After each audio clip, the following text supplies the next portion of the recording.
7 days after moving into the house, I received a call from the former owner. His voice sounded nervous. I forgot to disconnect the living room camera, and I saw something you shouldn't ignore. Come alone. When the footage started playing, my entire world collapsed. The betrayal on that screen forced me to make a decision. Within the next 72 hours, I would build the most precise trap of my life. Welcome, everyone, and thank you for being here. If you enjoy stories like this, please like the video, subscribe, and let us know in the comments where you're watching from. A quick reminder before we move forward. This story includes fictionalized elements designed to enhance the storytelling experience. Any similarities to real individuals or situations are purely accidental. But the message about trust, betrayal, and self-protection carries real meaning. Now, let's continue. The sharp, metallic squeal of a rusted hinge echoed through my workshop, the sound scraping against the quiet like a blade against glass. I was leaning over the old wooden doorframe, tightening the final screw, when the vibration in my pocket suddenly shattered the calm. The workshop had been peaceful moments earlier. Sunlight from the early September afternoon filtered through the dusty window panes, casting thin golden lines across the workbench, while tiny dust particles drifted lazily through the air. My name is Callum Rowland, a 61-year-old retired civil engineer, and that afternoon I was doing something simple, replacing the rusted hinge on the workshop door behind my house in Beaverton. The scent of WD-40 mixed with aged cedar filled the room, a smell I had grown to associate with the quiet rhythm of the life I rebuilt after my wife Patricia passed away 3 years earlier. The workshop had become my sanctuary. When everything else felt uncertain, fixing things with my hands gave the world structure again. I wiped a bead of sweat from my brow and leaned closer to the hinge. Just one more turn of the screwdriver and the alignment would be perfect. Patricia used to complain about squeaky doors more than anything else in the house. She said the sound made the entire place feel neglected. I suppose that was the real reason I had decided to fix the hinge that afternoon. Even now, after all these years, part of me still tried to keep the house the way she liked it. The vibration in my pocket came again stronger this time. I slipped the screwdriver into my tool belt and reached into my denim pocket. My phone screen showed an unfamiliar number. In a quiet town like Beaverton, you usually answer unknown calls without thinking much about it. Most of the time, it is a neighbor asking for help with something, or the hardware store confirming an order. I answered and lifted the phone to my ear, still tasting the bitter residue of stale coffee lingering in the back of my mouth. "Callum, is that you?" The voice was hoarse and strained, completely out of place in the slow, sleepy calm of a Tuesday afternoon. It took me a moment to recognize it. Warren Phillips. My 72-year-old neighbor lived 3 houses down the street. A retired postal worker, Warren usually spoke with the steady patience of someone who had nowhere urgent to be. But today, his voice sounded different, tight, breathless, almost frightened. "I'm calling from my house," he said quickly. 3 houses down. I frowned, glancing around the workshop as if expecting to see something out of place. "All right," I replied slowly. "What's going on?"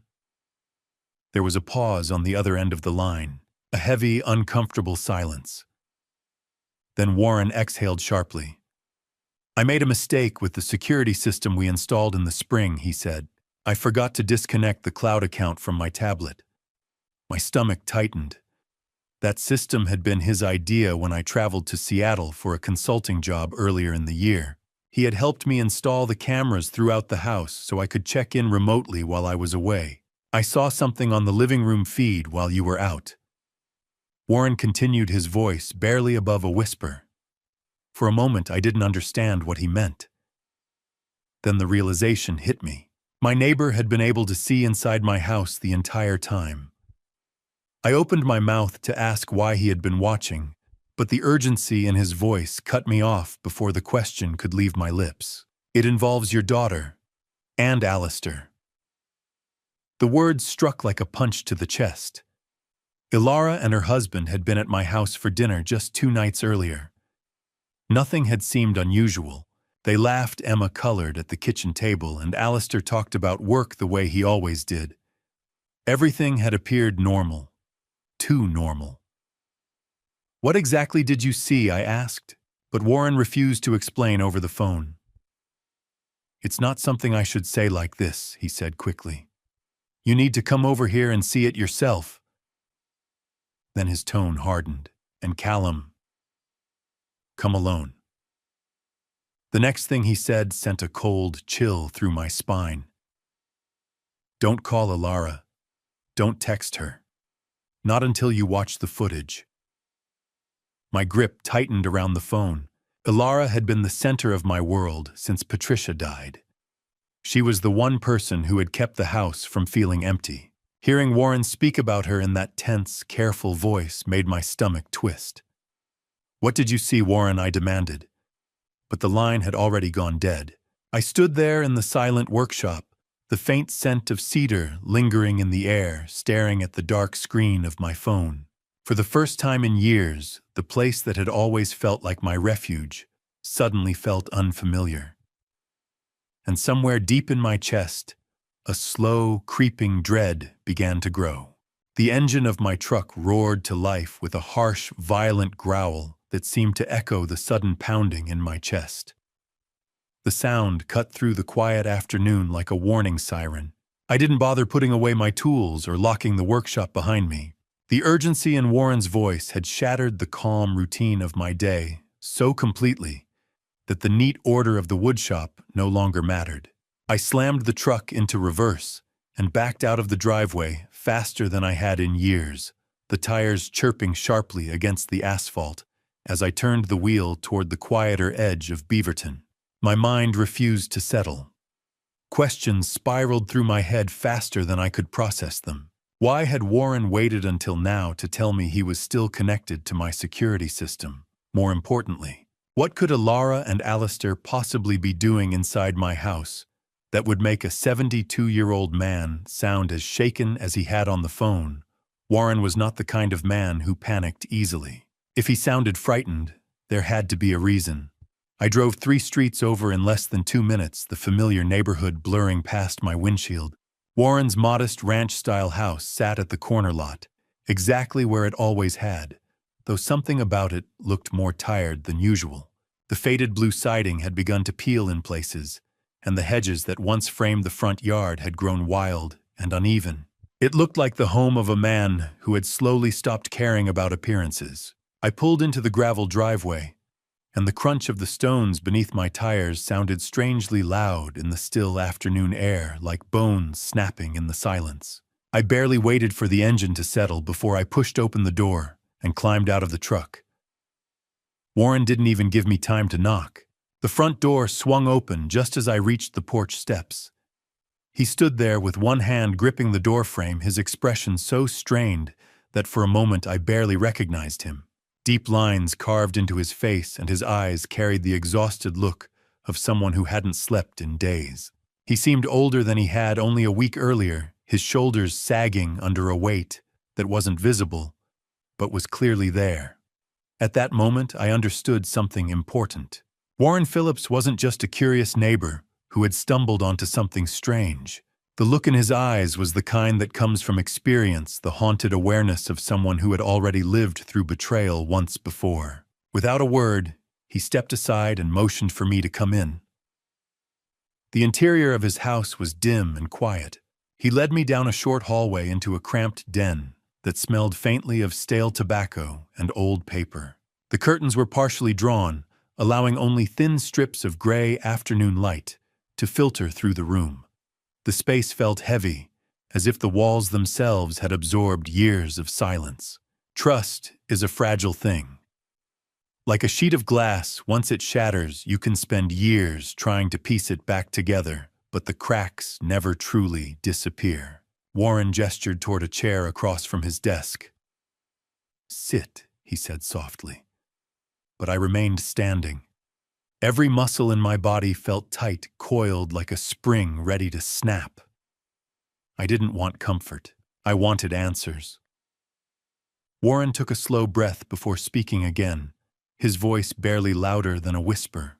15 years ago, he began staring down at the floor. My own son drained my entire life savings. The words hung in the air between us. He explained that it had started with something small, a lie about needing help with a mortgage payment. Warren had trusted him without question. Over time, the requests became more complicated, the explanations more urgent. By the time Warren finally reviewed the accounts carefully, it was already too late. The money was gone. I never thought he was capable of it either, Callum Warren said quietly. His hand trembled as he reached for a glass of water sitting on the desk beside him. By the time I realized what was happening, he continued. The ink was already dry. He took a slow sip before setting the glass down, and everything I worked for was gone. If you're wondering why I didn't simply turn around and walk out of that room, it's because there are moments in life when you realize that the truth, no matter how painful, is always better than a comfortable lie. Warren turned toward the cluttered desk beside him and pointed to the laptop sitting there. Its screen glowed with a cold blue light that seemed almost clinical against the dimness of the room. He reminded me of the weekend in the spring when he had helped me install the security cameras before my trip to Seattle. At the time, we had connected the system to both our devices so he could keep an eye on the house while I was away. But he had made one critical mistake. He had never removed his login credentials from the cloud system. I didn't watch much, Warren said quietly. It felt wrong, like I was invading your privacy. He paused, but the few minutes I did see were enough. His eyes lifted to meet mine. And Callum. It wasn't just one conversation. He explained that over the past few weeks, there had been 5 separate meetings recorded inside my living room while I was away at work. 5 different times when Alara and Alistair had come to the house and spoken about something Warren clearly believed I needed to see for myself. The silence in the room pressed down on me like physical weight. Warren's hand moved slowly toward the laptop. For a brief moment, his finger hovered over the mouse. Then he clicked. The screen flickered once, and suddenly I was staring directly into the center of my own living room. The timestamp glowing in the corner of the screen read, Monday, 2:15 p.m. The grainy footage slowly sharpened until my living room came into view, every familiar detail exactly where it should be. The old coffee table, the worn leather armchair, the framed photograph of Patricia on the shelf. It should have felt comforting. Instead, the people sitting on my sofa looked like strangers who had broken into my life. My daughter, Alara Hallbrook, 34 years old, sat forward on the edge of the couch. Her hands nervously twisted the sleeves of the blue cardigan I had given her for Christmas 2 years earlier. Beside her lounged Alistair Hallbrook, my 37-year-old son-in-law. Alistair worked as a logistics coordinator and liked to remind everyone that numbers were his specialty. On the screen, however, he looked far too relaxed in my house, leaning back with a smirk that suggested he felt completely at home. They weren't visiting. They were searching. Spread across the coffee table was a blue folder I recognized instantly. It had been sitting on my desk that morning before I left for work. My chest tightened as Alistair opened the folder and slid a document out onto the table. He picked up a pen and with a mocking grin traced my signature in the air like he was rehearsing a performance. He didn't even blink when he signed the originals, Alistair said through the laptop speakers, his voice slightly distorted by the recording. It's not stealing, if it's going to be ours eventually, right? The words struck harder than any physical blow. What I was watching wasn't a sudden mistake or an impulsive decision. It was a carefully rehearsed plan. Alistair leaned forward and began explaining everything with calm, precise confidence. He described how he had convinced me to sign what I believed were routine health directive forms. In reality, the packet had been altered. Hidden among the legitimate paperwork were 2 additional pages, documents, that granted them full authority over my retirement account and the deed to the house. The room seemed to tilt. I had trusted them with decisions about my health, about what would happen if something ever went wrong. and they had used that trust like a weapon. On the screen, Ilara hesitated. Her eyes flicked nervously toward the hallway, as if she expected me to walk through the front door at any second. Alistair noticed. He leaned closer to her, his voice lowering into a calm, persuasive tone. "Your father barely checks his accounts," he said quietly. "And he trusts you. That's the real weakness here." He tapped the document. "Once the transfer goes through, it's clean. House 401k, everything. Have you ever watched someone you love examine your entire life, as if it were nothing more than a vault they had finally learned to open?" The cold realization drained the warmth from the room. The daughter I had raised the child.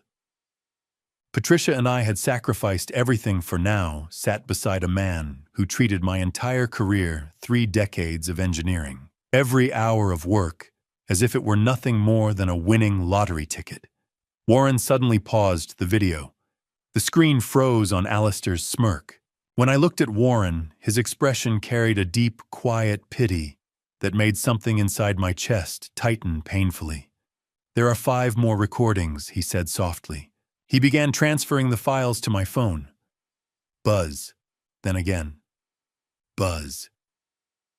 Each notification vibrating in my pocket felt like another nail being driven into a coffin. I stood slowly, my movements stiff and mechanical, as if my body was simply following instructions while my mind struggled to catch up. "I'll send the rest to your phone," Warren added, his voice unsteady. "You need to see everything." I nodded once. "Thank you, Warren," I said quietly. "I've seen enough for now." Outside, the cool September air wrapped around me as I stepped into the silent street. The neighborhood looked exactly the same as it had an hour earlier, yet everything felt different, like a carefully designed trap meant to keep me calm, while my life was quietly dismantled behind my back. As I reached my truck, my phone lit up again. The first file had finished downloading. File _02_Wednesday_planning.mp4. The fluorescent lights inside the Canyon Road diner flickered overhead, like a failing heartbeat casting pale, uneven shadows across the vinyl booth, where I sat with a laptop in front of me and a cup of coffee slowly cooling beside my hand. I hadn't gone home. I couldn't. The thought of stepping back into that house, my house, felt impossible now. Every room that once gave me peace suddenly felt contaminated, as if the walls themselves had witnessed the quiet betrayal unfolding inside them. So instead, I drove here. The diner sat just off the main drag, one of those tired 24-hour places where truckers and night shift workers passed through without asking questions. I slid into a corner booth, needing the anonymity more than the food. The steady hum of the industrial refrigerator behind the counter and the clatter of dishes in the kitchen created a background noise that helped keep my thoughts from collapsing in on themselves. "Just coffee. Black." "Leave the pot," I told the waitress when she approached. I never even looked up from the table. What I needed wasn't caffeine. What I needed was a place where I could sit quietly long enough to process what I had just seen. The smell of burnt grease and industrial cleaner filled the air, oddly comforting, compared to the metallic taste of dread that had followed me ever since I walked out of Warren's house. My laptop sat open in front of me, its screen casting a cold glow across the table. My fingers felt heavy as I reached for the keyboard. Inside the transfer folder was the next recording, Wednesday_planning.mp4. I clicked it. The betrayal I had just witnessed wasn't simply about money, though the money alone was enough to destroy a man. It was something deeper, more methodical. Alistair hadn't just planned to steal my savings. He had carefully constructed a way to redirect my entire digital identity without me ever noticing. The video opened with the familiar view of my dining room. Ilara and Alistair were sitting at the table. Alistair had a legal pad in front of him and was tapping the pen against the paper with calm, deliberate precision. His tone carried the quiet confidence of someone explaining a business strategy. "He won't track the changes if the notifications come through me," Alistair said. Even through my headphones, I could hear the satisfaction in his voice. He explained to Ilara that he had already created a separate email account, one that she controlled, which would intercept any digital alerts sent from the county clerk's office. If a property update was filed, the notification would never reach me. It would go to them instead. Have you ever sat in a crowded room and suddenly realized that everyone around you is living an ordinary evening while your own life is collapsing piece by piece? 2 booths down, a truck driver calmly sliced into a thick steak, dipping each piece into a pool of brown gravy, as if nothing in the world required his attention beyond the next bite. Meanwhile, on my laptop screen, Alistair was mocking the quiet routines that had defined my life. He spends half his time in that workshop, Alistair said, chuckling softly. He won't even notice when the deed changes. Ilara looked uneasy. Her shoulders were tense, and her eyes flicked repeatedly toward the hallway, like someone expecting trouble to walk through the door. But Alistair's certainty was persuasive. The confidence in his voice seemed to infect her hesitation like a slow-spreading parasite. The video continued. Then Alistair reached across the table and pulled a paper calendar closer. He circled a date with a red pen. September 30th. The bright ring of ink looked like a warning flare on the screen. "We need to file the transfer by the morning of the 30th, Alistair said firmly. "If it isn't recorded by then, the deal falls apart." I found myself unconsciously sliding a paper napkin across the diner table the same way he had pushed the calendar toward Ilara. My hand trembled as I did it. Alistair continued speaking, promising her that the property would be in her name before I ever noticed a change in the tax assessment. This wasn't a vague plan. It was a schedule, a deadline. And suddenly, the numbers became painfully clear. 20 days. That was all the time left before my house, the home Patricia and I had built together, would legally disappear from under my feet. I leaned back in the booth, my stomach tightening. The diner suddenly felt colder. Without hesitating, I opened the third file. As the video began to play, Alistair's voice returned through my headphones, but this time it carried a darker edge. "They gave us until the 30th, Ilara," he said quietly. "If we don't have the cash by then, they won't just take the house." The audio in the third file was rough and uneven, distorted by wind rushing through the cracked patio door of my own living room. I sat in the Canyon Road diner, staring at the laptop screen, the flickering neon open sign behind the window casting a ghostly reflection across the footage. The buzzing light pulsed steadily, turning the video into something that looked almost unreal. On the recording, the sliding glass door rattled loudly as it was pushed open. The microphone struggled to capture the sounds clearly, but one thing cut through the static with chilling clarity: Alistair's voice. Low, sharp, predatory. He paced across my living room, with his smartphone pressed tightly against his ear, running a hand through his hair in agitation. His voice rose and fell as he argued with someone on the other end of the line. The conversation circled around a number that echoed through the speakers like a hammer striking metal. $180,000. At first I thought he might be speaking with a bank or some kind of lender, but the longer I listened, the more obvious it became that this wasn't a legitimate financial institution. The slang Alistair used, the thinly veiled threats in his tone, and the language coming from the person on the other end made it unmistakably clear.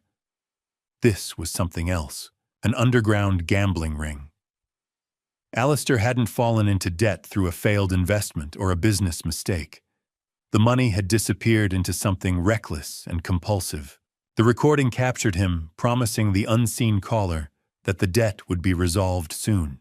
His voice dropped into a strained whisper as he explained that a full liquidation of assets would be completed before the end of the month. By September 30th, everything would be settled. Hearing those words made my stomach tighten. In Alistair's world, my house wasn't a home. It was simply collateral, a payment waiting to be collected after his latest losing gamble. A few minutes later, Ilara appeared in the frame. She stepped into the living room, slowly, her eyes red and swollen from crying. I had never seen my daughter look so small, as though the weight of the situation had physically shrunk her.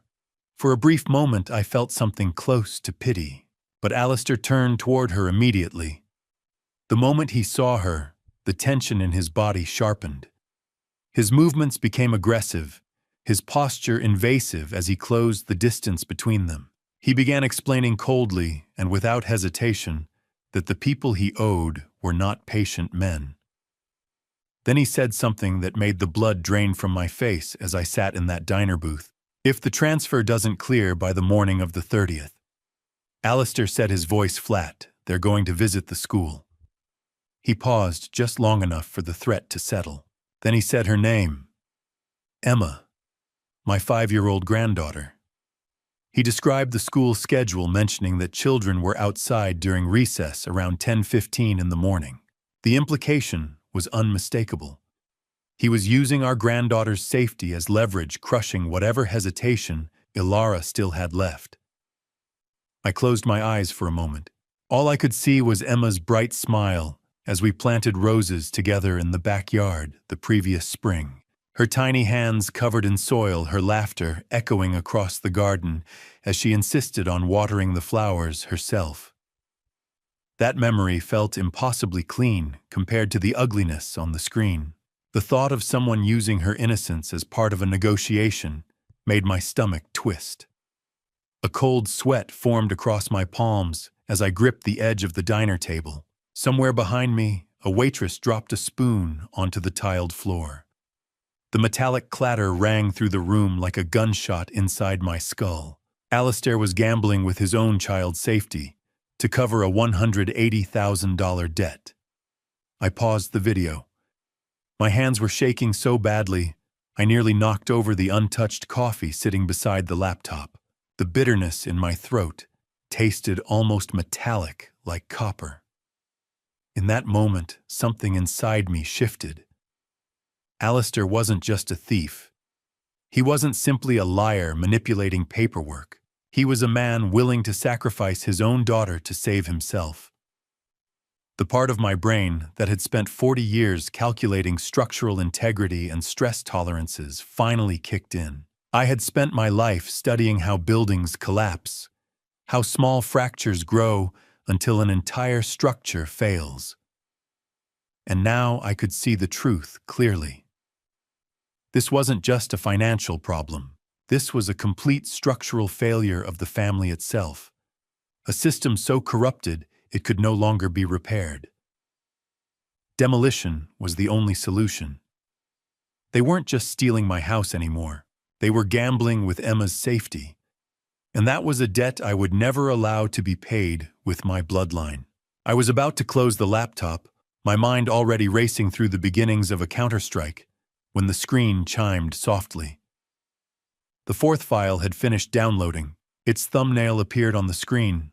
Alistair stood alone in my kitchen after midnight, his face illuminated by the pale glow of a single burner on the stove. He was speaking quietly to a woman whose voice I had never heard before. And suddenly I knew the night was far from over. Is this conversation helpful so far? The fourth video was shorter, just a few minutes of Alistair alone in the kitchen after midnight. The kitchen where I'd made pancakes for my granddaughter just days ago now looked like a crime scene in the harsh blue light of my laptop screen. Alistair was leaning against the counter phone pressed to his ear, his voice hushed and intimate in a way he never spoke to my daughter. The woman on the other end had a light, airy voice I didn't recognize, and as they spoke, the rot at the center of my family was finally laid bare. He wasn't just stealing to pay a debt. Alistair was building a lifeboat. He revealed that Ilara was merely a tool to unlock my wealth, a signature machine he was manipulating with practiced ease. Once the assets are liquidated and the cash is in the offshore account, he whispered into the receiver, "I'm handling the exit. Ilara's blind loyalty makes it easy." I watched him chuckle a dry, hollow sound that made my skin crawl. "Pack your bags for Costa Rica," he told the stranger. "We're almost there." Disgust rose in my throat, like bile, a visceral reaction to the man who had sat at my Thanksgiving table while planning to leave my daughter in the ruins of a forgery case. How many layers of rot can one family hide before the whole house comes crashing down? I stared at the screen, my heart turning into a block of cold flint. I clicked on the fifth and final file dated last Saturday. This one was a confrontation. Ilara was visibly terrified, her hands shaking, as she tried to tell Alistair she wanted to back out of the deed transfer.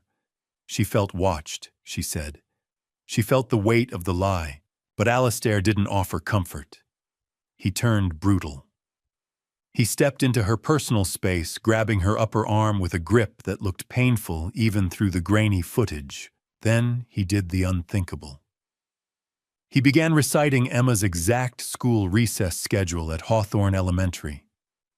10:15 a.m., he hissed. You want the investors waiting by the fence at 10:15. He wasn't just warning her about the criminals. Alistair was the one who had provided the schedule to the debt collectors. He had sold out his own daughter's safety to ensure Ilara wouldn't lose her nerve.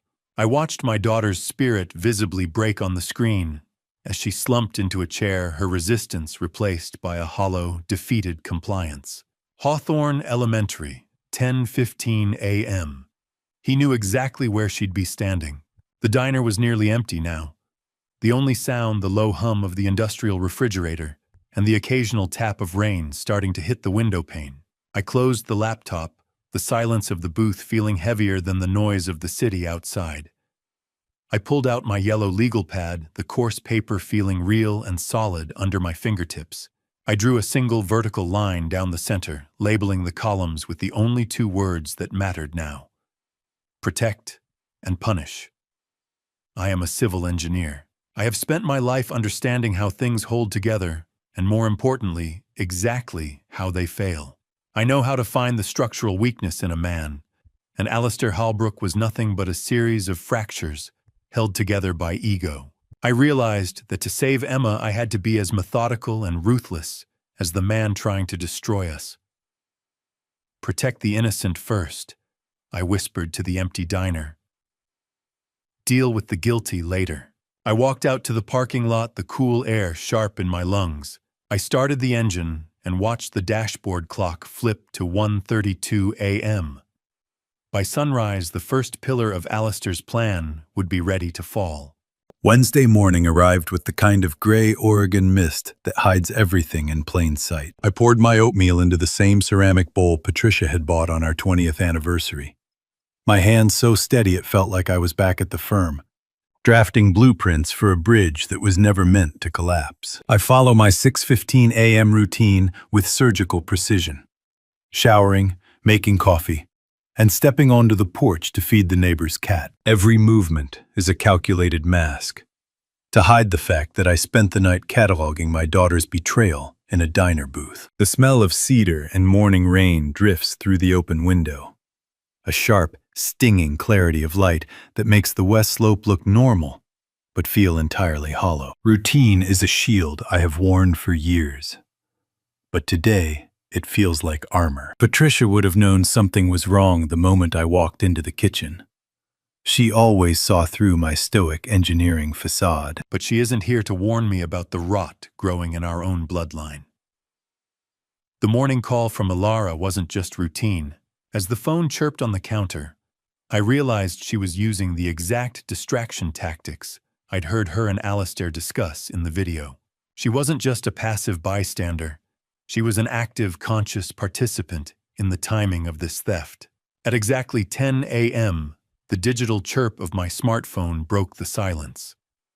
I picked it up, watching the name Ilara flash on the screen. "Hi, Dad.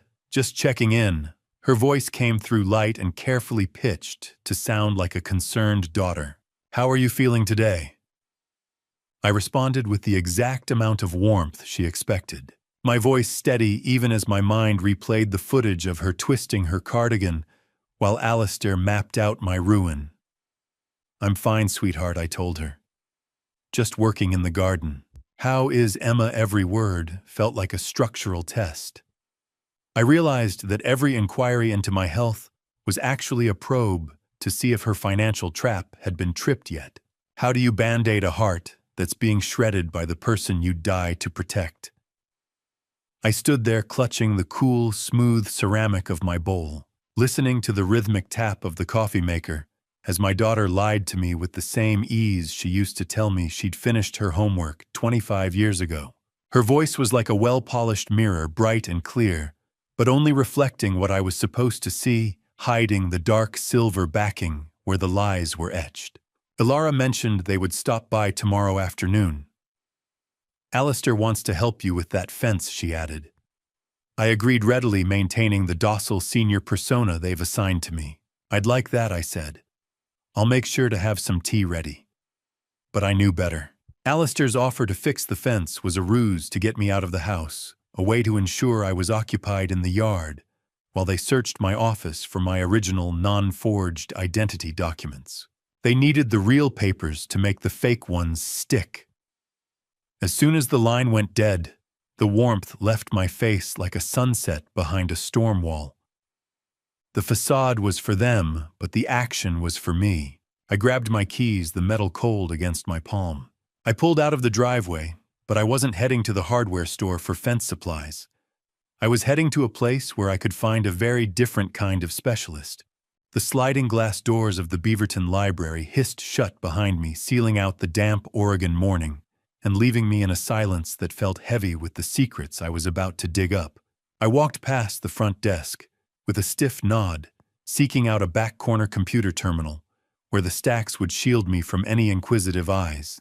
My own laptop was back in the workshop, but I needed a neutral digital trail today. I sat down and began searching for specialists in power of attorney fraud and elder abuse, my engineer's mind filtering through names and reviews like I was auditing a structural schematic. One name consistently surfaced with high praise: Evelyn Chambers. Her profile described a woman who didn't just know the law, but knew how to weaponize it against those who prey on the vulnerable. My hands stilled on the keyboard when I realized Chambers was the same lead counsel who handled the high-profile case Warren Phillips had mentioned last week. She had a personal history with exactly the kind of toxic greed Alistair was exhibiting. I didn't need someone to just defend my assets. I needed someone who knew how to dismantle a predator. I stepped into the library lobby and dialed the number for Chambers' office. The receptionist was professional, but I could hear the sharp, jagged edge of urgency in my own voice as I mentioned words like power of attorney revocation and fraudulent filings. I felt a small surge of momentum when she scheduled me for a consultation on Friday morning at 9:30 a.m. I spent the rest of the afternoon at a nearby print shop, the air thick with the smell of toner and warm paper, as I meticulously scanned the files Warren had given me. I organized them into a heavy physical folder, creating a legal arsenal that felt as solid as a foundation stone in my hands. Have you ever looked at your own front door and realized it was no longer an entrance, but a barricade you were about to breach? I drove home with that heavy folder tucked deep under my passenger seat, the taste of copper in the back of my throat as the adrenaline began to spike. There they were, the predators on the porch. As I turned onto my street, my heart hammered against my ribs at the sight of Ilara's silver sedan parked in my driveway with Alistair's black truck idling behind it. They weren't supposed to be here until tomorrow afternoon. My 5-year-old granddaughter Emma was a bright spark of blonde hair and boundless energy sitting on the porch swing with a coloring book that she abandoned the moment she saw my truck. I forced a smile for her, a mask that felt like it might crack my face open. Alistair stepped off the porch, flanked by a man in a gray jumpsuit carrying a heavy tool bag. A handyman, Alistair called him, but I recognized the distinctive set of picks hanging from his belt. He was a locksmith. Alistair wasn't here for a social visit. He had brought a specialist of his own to help him bypass the safe in my basement, where I kept the original property deed. I gripped the legal folder tightly, sliding it deep into the dark crevice between the seats as Alistair approached the driver's side window, his eyes searching my face for any sign that the old man had finally figured out the game. The walk from the driveway to the porch felt like a march toward a gallows I'd built for my own family. A grandfather's smile is supposed to be the easiest thing in the world to wear, but as I stepped onto the porch, mine felt like a mask made of lead, heavy and cold against my skin. I forced my features into a practiced softness, greeting Emma with a hug that felt like the only real thing left in this house. Stepping inside, I entered a space that no longer felt like mine. Ilara was in the kitchen, her sleeves rolled up as she helped Emma with a coloring book, looking every bit the devoted daughter I had raised. Alistair stood in the hallway, his presence a jagged intrusion in the foyer. He didn't even wait for a hello before asking about the refinance folder he claimed I'd left out on the desk. I had to swallow the bitter bile rising in my throat and pretend I'd forgotten exactly where I put it. I played the part of the slightly confused senior they so desperately wanted me to be, watching Alistair's artificial, gleaming smile widen as he thought he was winning.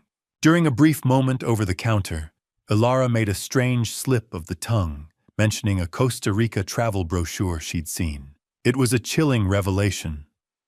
Alistair was already grooming her for the move, though she clearly didn't realize she wasn't actually part of his real exit plan.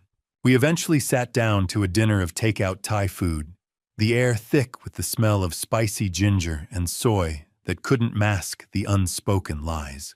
Alistair was overly friendly, a predator in a polo shirt talking about future-proofing my estate, while Ilara kept her eyes fixed on her plate. Her guilt was nearly visible in the way her hands trembled as she held her fork.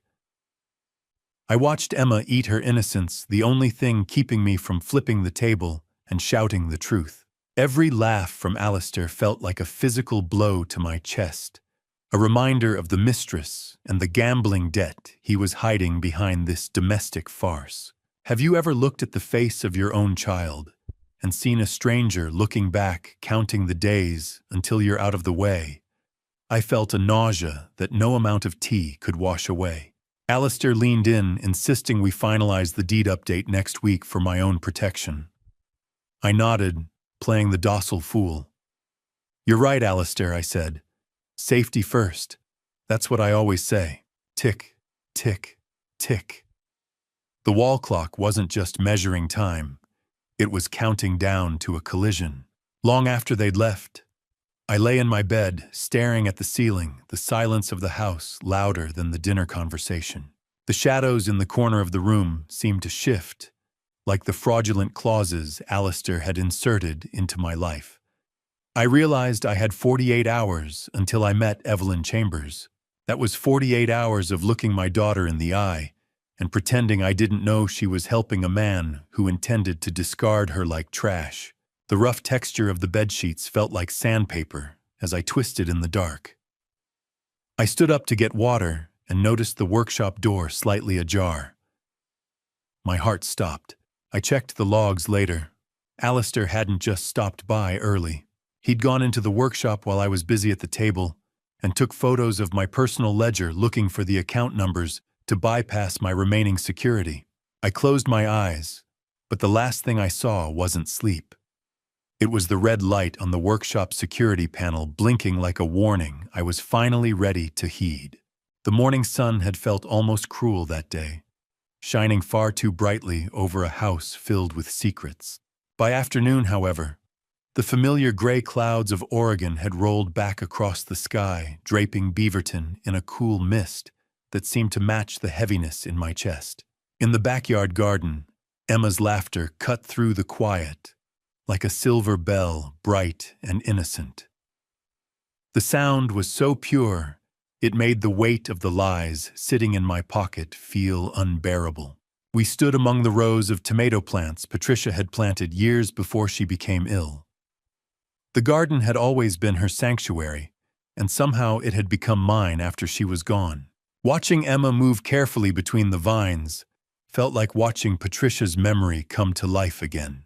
My 5-year-old granddaughter hopped from one patch of soil to the next, careful not to step on the stems, as she inspected each growing fruit with serious concentration.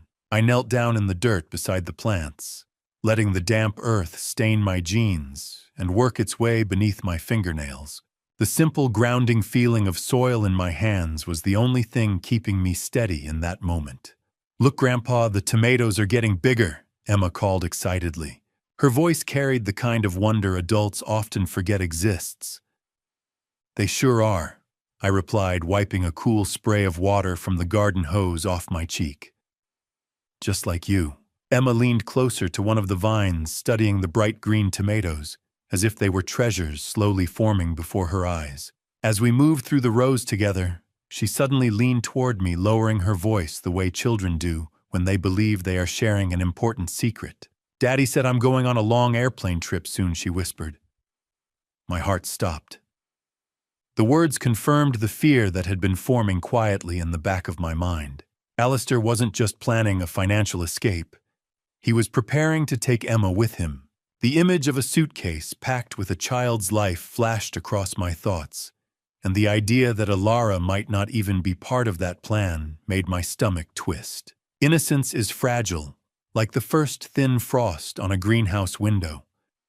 One warm breath of truth can make it disappear forever.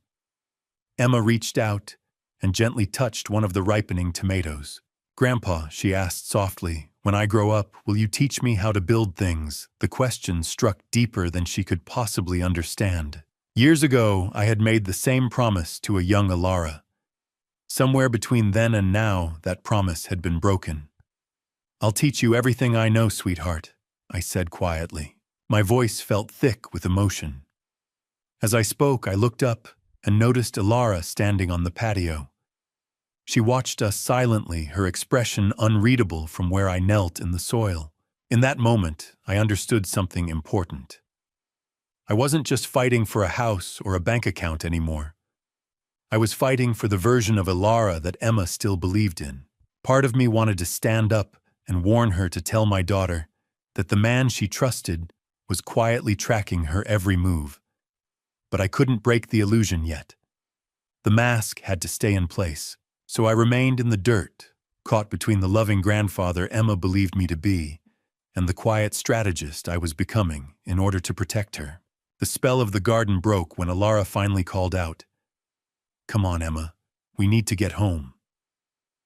Her voice carried an edge that made my skin prickle. Emma waved enthusiastically as she climbed into the back seat of the silver sedan. "Bye, Grandpa. See you tomorrow." I lifted my hand in return, forcing a small smile as the car pulled away from the driveway. The red taillights faded slowly into the gray afternoon mist. Then something caught my eye. A brief flash of dull silver glinted beneath the rear bumper. I stepped closer to the edge of the driveway and squinted through the fading light. There, tucked neatly beneath the curve of the metal frame, was a small magnetic device. A GPS tracker. The realization hit me like a punch to the chest. Alistair wasn't just manipulating paperwork and finances. He was monitoring Alara's movements too, ensuring that no one could interfere with whatever escape he was planning. I stood there for a long moment, staring down the empty street. The image of that tracker burned into my mind. This wasn't just a thief I was dealing with. It was a jailer. The kitchen was too quiet, the rhythmic ticking of the wall clock sounding less like a timepiece and more like a judge's gavel striking the bench over and over. I stood at the counter, the smell of grilled chicken and rice filling the air. Yet I had no appetite. I had spent 40 years designing structures meant to withstand the elements, but I was currently failing to withstand the silence of my own home.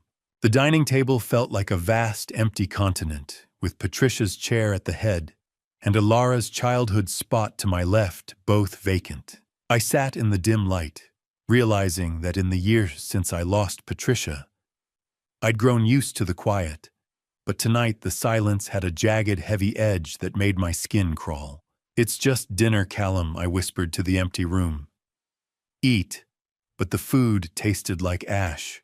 This house used to be so loud with laughter and the chaotic energy of a growing family, and now it was just a shell filled with echoes. While I was cleaning the table afterward, my fingers brushed against something hard under the rim of my own chair. I leaned down, peeling back a strip of adhesive. A microphone, small, black, and cold. Alistair wasn't just tracking Alara.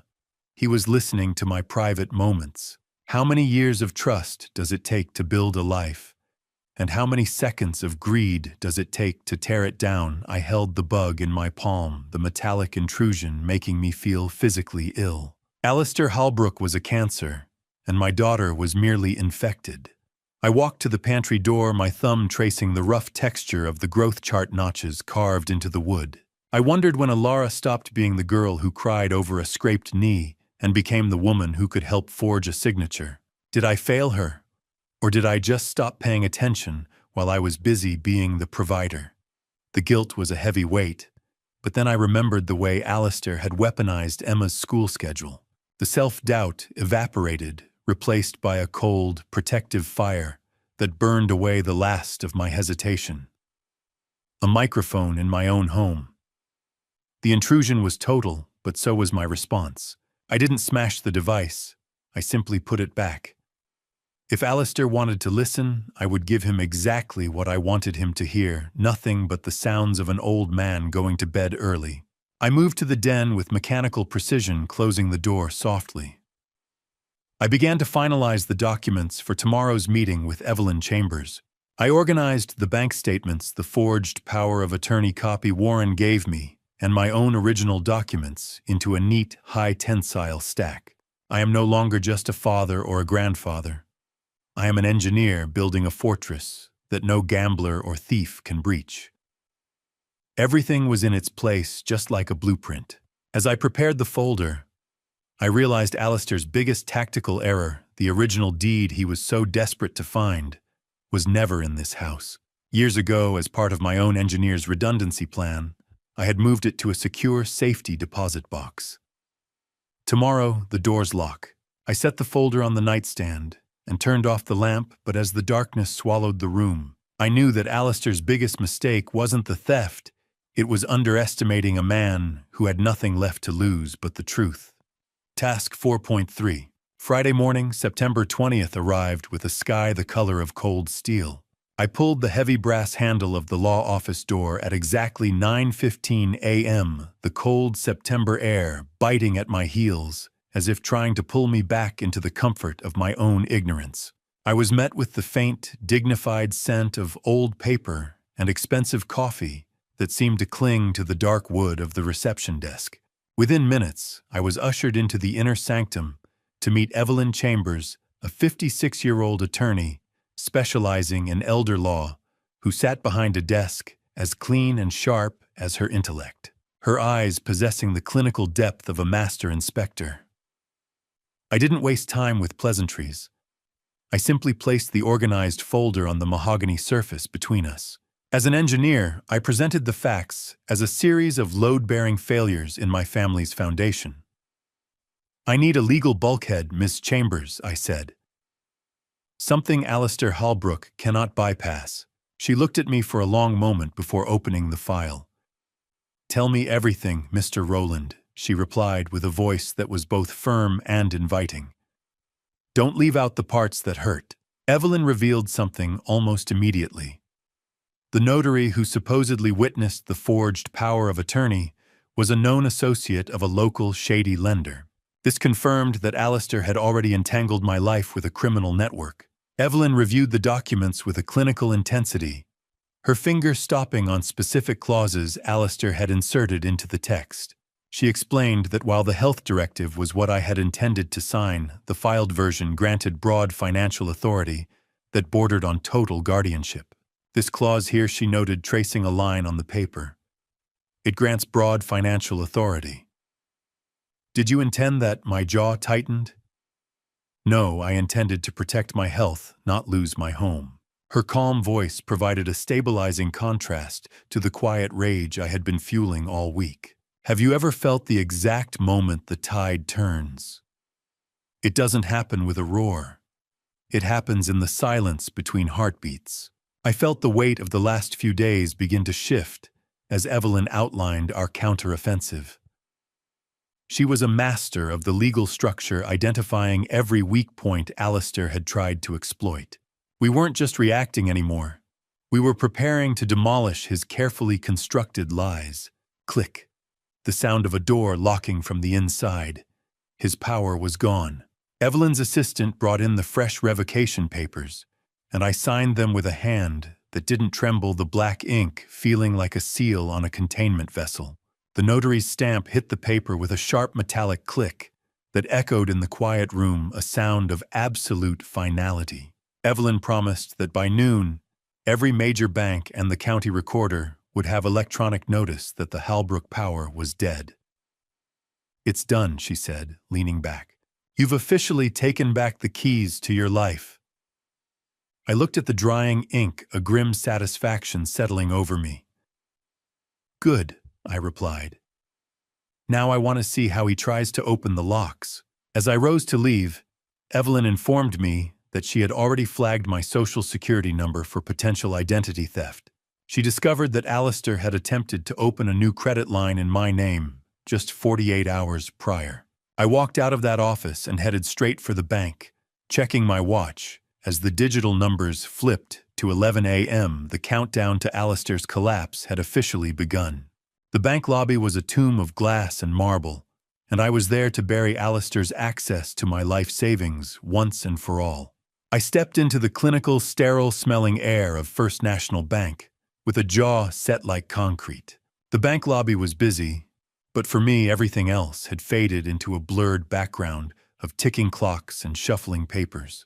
I was ushered into a glass-walled office to meet Andrea Bennett, a 42-year-old personal banker with a sharp bob and even sharper eyes, who had been the gatekeeper of my finances since Patricia was still alive. I didn't waste time. I presented the certified revocation papers from Evelyn's office, the heavy stock paper feeling like a weapon in my hand. "Andrea, I need these funds moved to a private account immediately," I told her, my voice dropping to a low, commanding register. I watched her scan the documents, her professional mask slipping just for a second, when she realized the scope of the fraud. "Mr. Roland, given the power of attorney revocation. I've flagged this for the fraud department as well," she said. Then she leaned in, her voice hushed. "I should tell you Alistair Halbrook called this morning to inquire about daily withdrawal limits." My stomach did a slow roll. My timing had been a matter of mere hours. If I had waited until the afternoon, the $680,000 I'd spent 40 years building would have been a ghost. "Do you know the difference between a fence and a fortress? A fence keeps people out. A fortress makes them regret trying to get in." I sat in silence as Andrea's pen scratched across the forms, finalizing the transfer of my liquid assets into a newly established individual account. We didn't just move the money. We implemented a total scorched earth policy on my digital footprint.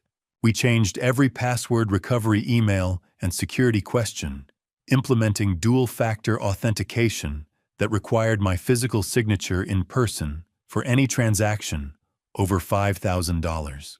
The cool, steady hum of the air conditioning seemed to keep pace with the focused rhythm of my breathing. Once the final digital vault was sealed, I walked out to my truck, the weight off my chest, feeling like a physical lightness in my step. I sat in the parking lot and made a call to a former colleague, a retired investigator with deep FBI connections. I provided specific details about the illegal gambling operation Alistair mentioned in the recordings, framing it as an immediate threat to Emma's safety. "Monday morning, Callum," my contact promised, the voice sounding like gravel. "The wheels will start turning." Cold satisfaction settled over me. Alistair wasn't just fighting a civil battle now. He was walking into a federal trap, locked, barred, secured. The Halbrook era was over. I returned home and sat at my kitchen table with my yellow legal pad, the rough surface familiar under my palm. I created a final spreadsheet with 3 columns: assets secured, authority revoked, and exposure logged. I checked off every box with a steady hand, the blue light of the laptop reflecting in my glasses as I audited my own defense. The house was quiet, but for the first time in weeks, the silence felt like a victory rather than a haunting. Every door was locked both physically and legally. As I went to close my laptop, a small notification caught my eye on the network admin panel. A new unauthorized device was logged into my home's Wi-Fi. Alistair was using a signal booster from the rental house across the street to try and hack into my server. I watched the unknown device blink on my screen, a ghost in the machine that thought it was still in control. "Go ahead, Alistair," I whispered to the empty room. "Try the door." Monday morning arrived with a notification that made my phone vibrate against the nightstand, like a warning siren signaling that the first wall of my fortress had been struck. I didn't reach for it with the panic of a victim, but with the cold, measured movements of an engineer monitoring a stress test. The sharp, rhythmic vibration was the only sound in my bedroom, aside from the low hum of the rain against the glass. I sat up, the smell of cold coffee sitting on the nightstand, from my late-night vigil stinging my nostrils.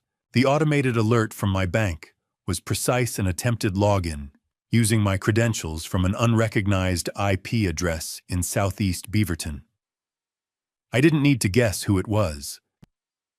I opened my laptop, the blue sterile light washing over my face, and logged into the hidden ceiling camera feed I had established in Ilara's rental house. On the screen, I saw my daughter sitting at her small kitchen table. Her face was illuminated by the flickering glow of her own screen, her brow furrowed in deep frustration. She was trying and failing to use a backdoor password Alistair had generated weeks ago using a keylogger he'd secretly installed on my workshop computer. I watched her fingers fly across the keys, desperate to find the crack in the foundation I had already reinforced with steel. "Come on, work," I heard her whisper through the high-gain microphone. "Why is it asking for a physical token? Have you ever watched a predator realize they've stepped into a trap of their own making? The silence that follows is the loudest sound in the world." I watched her lean back, her eyes wide with a growing, frantic realization. She picked up her phone and dialed a number on speakerphone. I adjusted my volume, listening. As she identified herself to a bank representative, her voice pitched high with a forced, artificial politeness. She attempted to use the power of attorney to verify what she called a technical glitch, but the representative's voice was a wall of clinical finality. "I am sorry, ma'am." The voice crackled through the distorted speakers, but that authority was formally revoked as of noon last Friday. All accounts are currently under a restricted freeze pending a secondary fraud investigation. The blood drained from Ilara's face in high definition, a silent, hollow scream captured in the grain of the video. It was the look of a bridge collapsing in slow motion. Southeast Beaverton, 82nd Avenue. I was watching her world collapse from 30 miles away. Ilara's hands trembled so violently she almost dropped the phone as she ended the call. She didn't wait a second before redialing Alistair. I watched her pace the small living room, her eyes darting toward the window with the wide, white-rimmed stare of a cornered animal. She was clutching a legal pad, her knuckles white. When Alistair didn't pick up, she left a frantic voicemail, her voice cracking under the pressure. "Alistair, pick up. The bank, they said it is gone. Everything is blocked." He knows Alistair. I think he knows everything. But then she added something that made my blood run cold. She mentioned a third account, something about a subsidiary filing Alistair had made in my name that I hadn't found in my own audit. The fraud was deeper and more complex than even I had mapped out. I closed my laptop. The image of my daughter's total unraveling etched into my mind like a failed stress test. I watched the status bar on my screen. Alistair's car was just pulling into her driveway, and the look on his face through the dashcam hack was pure, unadulterated rage. The sound of Alistair's tires screeching on the asphalt was the first thing the audio recorder picked up, a jagged tearing of the quiet evening air. The front door of the rental didn't just open. It hit the wall with a crack that sounded like a gunshot through my laptop. Speakers followed immediately by the heavy, uneven tread of a man who had lost his grip on everything but his anger. I adjusted the grainy, high-contrast night vision feed on my screen, watching as Alistair Halbrook stormed into the living room, bringing the smell of rain and exhaust with him. He threw his keys onto the counter with enough force to rattle the dishes in the sink. Ilara was cowering near the counter, her face pale and tear-streaked. Alistair began pacing the small space like a caged predator, his voice a low, vibrating growl as he demanded to know exactly what the bank teller said. He refused to believe the old man could have been smart enough to revoke the authority on his own. "What do you mean revoked?" he roared. "I saw him sign those papers." Ilara's voice was thin, a structural failure in itself. "He's a retired engineer, Alistair. He's not stupid. He's methodical." That was when Alistair pulled out a folded document. He revealed that he had already pre-signed a quitclaim deed using the forged power of attorney, intending to bypass the bank entirely by going straight for the land title. Have you ever seen the exact moment a person realizes they've sold their soul for a debt they can never pay? It looks like Ilara's face right now. I watched as Alistair's desperation turned into physical intimidation. He grabbed Ilara by the shoulders, his white-knuckled grip shaking her, as he explained that the people he owed were done waiting. The September 30th deadline was immovable. 7 days, Ilara. We have 7 days before they stop calling and start knocking. He forced her to look at him, reminding her that she was already an accomplice, and that the police wouldn't care who started the forgery once the signatures were verified. "You signed those papers too," he hissed. "You're in this as deep as I am. You want to lose Emma to the state." The cruelty of his logic was a pressure cooker, and I could see my daughter's spirit buckling under the load. 7 days. 7 days until the wolves came for my family, and Alistair was the one holding the door open. My heart felt like it was being compressed in a vice as I watched his hands on her, my own breathing heavy and synchronized with the static on the feed. Alistair eventually calmed down into a cold, sharp focus that was far more terrifying than his yelling. He decided that the bank was a lost cause for now and pivoted the entire plan toward the property deed. "Forget the cash," he said, his eyes narrow. "If we get the deed recorded at the county office, we own the leverage."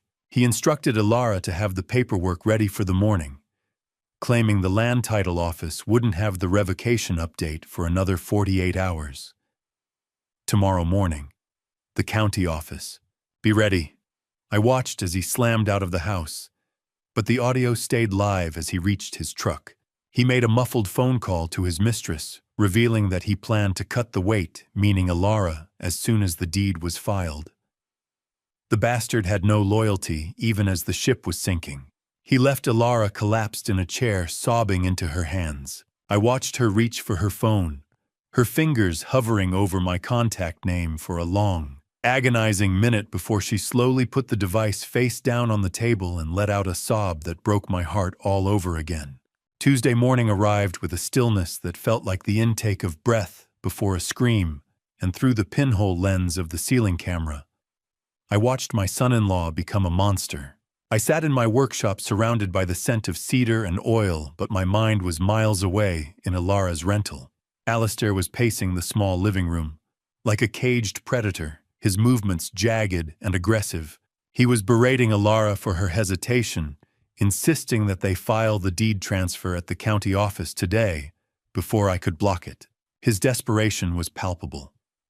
He checked his watch every few seconds, signaling that his debt-induced clock was ticking toward zero. Ilara sat on the sofa, clutching a throw pillow to her chest, as if it were a tactical shield against the storm of his anger. "We go to the county office today." Alistair barked, his face leaning into hers. "I don't care if you're scared." Ilara's voice was a fragile whisper.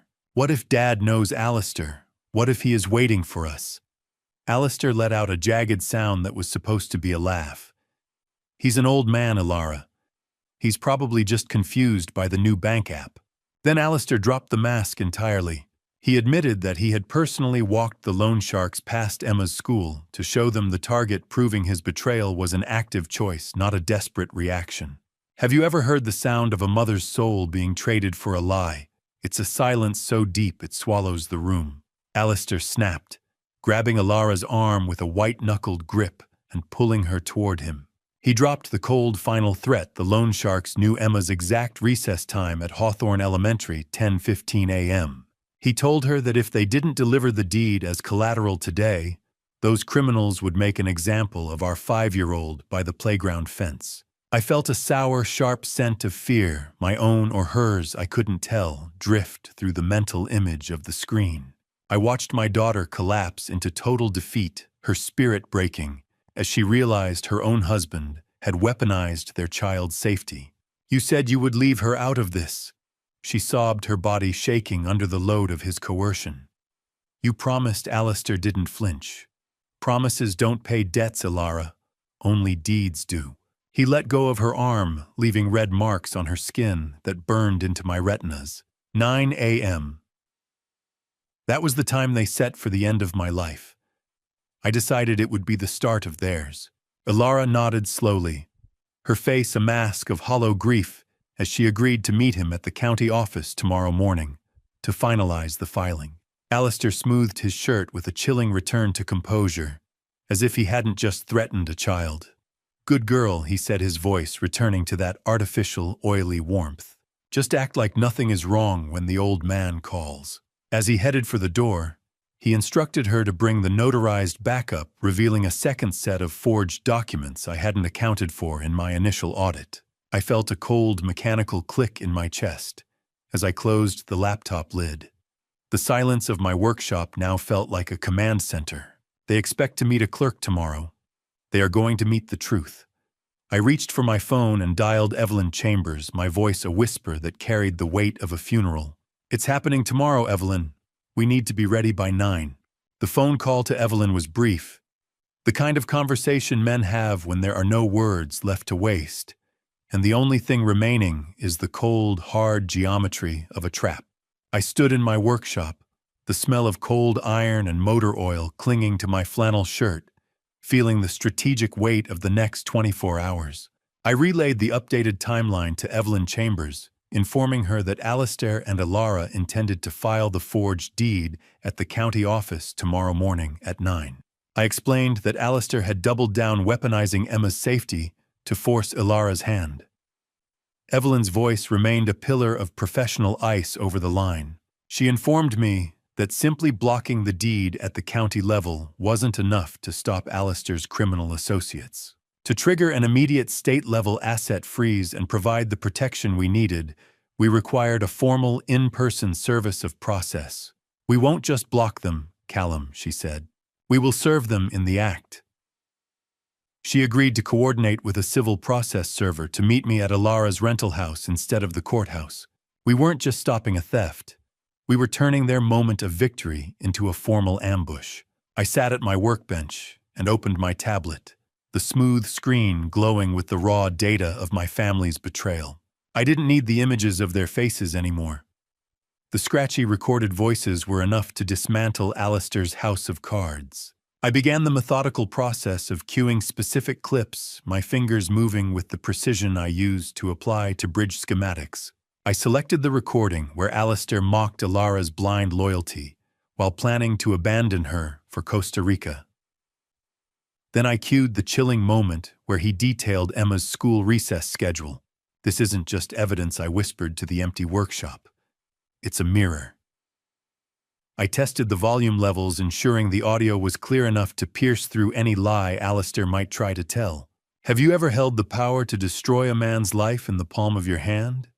It's lighter than you'd expect, about the weight of a 10-inch tablet." I felt a calculated fury warming my chest, a stark contrast to the damp Oregon evening pressing against the workshop windows. Click. The playback was perfect. The betrayal was audible. I received a final text from Evelyn confirming that because I had recorded these conversations in my own home, Oregon's one-party consent laws made the evidence fully admissible in civil proceedings. My home, my rules. The truth doesn't need permission when the foundation is already under attack. I felt a strange sense of professional satisfaction. As an engineer, I appreciate a system that works exactly as it was intended. I watched the low digital hum of the charging tablet and placed it carefully inside my jacket pocket. The weight of the device felt like a holstered weapon, solid and ready. As I reviewed the audio one last time, a voice caught my ear that I hadn't fully processed before.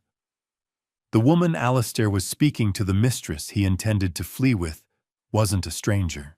Her laugh was distinctive, a sharp sound I recognized from a rival engineering firm I had consulted for years ago. This wasn't just a family betrayal. It was a layer of industrial espionage I hadn't seen coming. I plugged the charger into the wall and watched the little green lightning bolt appear on the screen. It was the only light in the workshop, and for the first time in years, I wasn't afraid of the dark. The darkness in the workshop was absolute save for the single wedding photo still hanging near the door, a relic of a 1990 promise that felt like it was screaming in the silence. I sat on my old wooden stool, the smell of cold sawdust and motor oil anchoring me to a life Patricia and I had built, brick by brick, over 30 years. I reached out my fingers, brushing the cool, smooth glass of the frame. As I adjusted the backing, a thin piece of paper fluttered out, a letter Patricia had tucked away before the cancer took her. I read her elegant script by the dim glow of my flashlight, my heart constricting as I saw her warnings about our daughter. She had seen Ilara's blind spots long before. I had specifically her tendency to lose herself in men who mirrored the chaos she didn't know how to fix. Am I saving her, Patricia? I whispered into the rafters. Or am I just finishing what Alistair started? The agonizing weight of the morning's mission pressed down on me. I was about to destroy my daughter's current reality, yet I knew it was the only way to safeguard our granddaughter's future. Protect the innocent first, I reminded myself. Deal with the guilty later. I recalled Emma's face in the garden, the way her eyes lit up when she asked me to teach her how to build. Then, like a physical blow, I replayed Alistair's voice on the recording, reciting her school schedule like he was reading a menu for a predator. The conflict inside me crystallized into a cold, hard line in the sand. Alistair Halbrook would receive no mercy, but Ilara had to be given a door to walk through, however narrow. If you had to set your own house on fire to kill the snakes inside, would you have the courage to strike the match? I knew the answer now. Emma loses a mother if I destroy Ilara entirely, but she loses her life if I do nothing. Love in this house had always meant providing, but now it meant enforcing consequences. Being a father didn't just mean shielding your children. Sometimes it meant letting them strike the ground hard enough to finally wake up.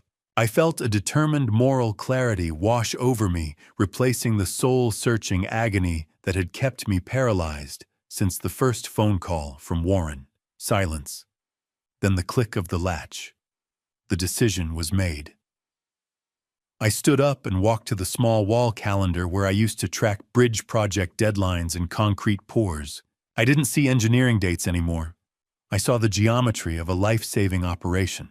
I decided on my own protocol, separate from the legal one Ilara would have until sunset tomorrow, to choose Emma over Alistair. I turn off the workshop light, leaving only the green charging glow of the tablet to pierce the gloom. I walked toward the house, my boots crunching on the gravel with a stride that had no room for further doubt. I was ready for the morning. Choice is a structural necessity, and I was about to force hers. By offering her a path to redemption, I knew I was violating the strict total asset freeze Evelyn recommended, potentially putting my own legal standing at risk. But some things are worth the hazard. I set the alarm for 7:30 a.m. and lay in the dark, my heart beating with the slow, heavy thud of a ticking clock that was about to strike 9.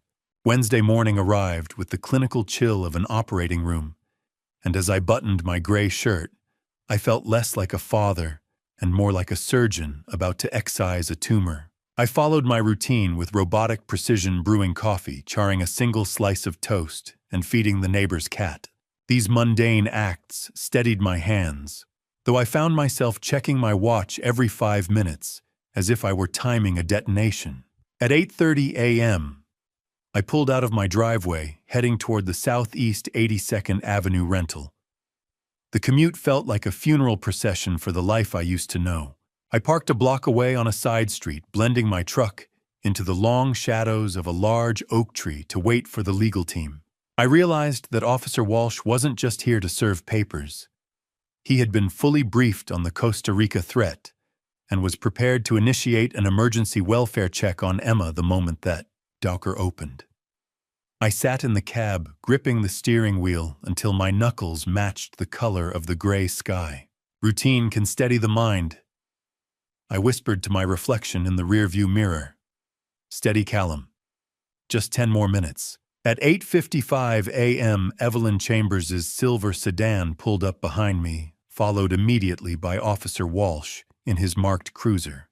The sight of the police lights, even unlit, made the reality of the situation settle in my gut like lead.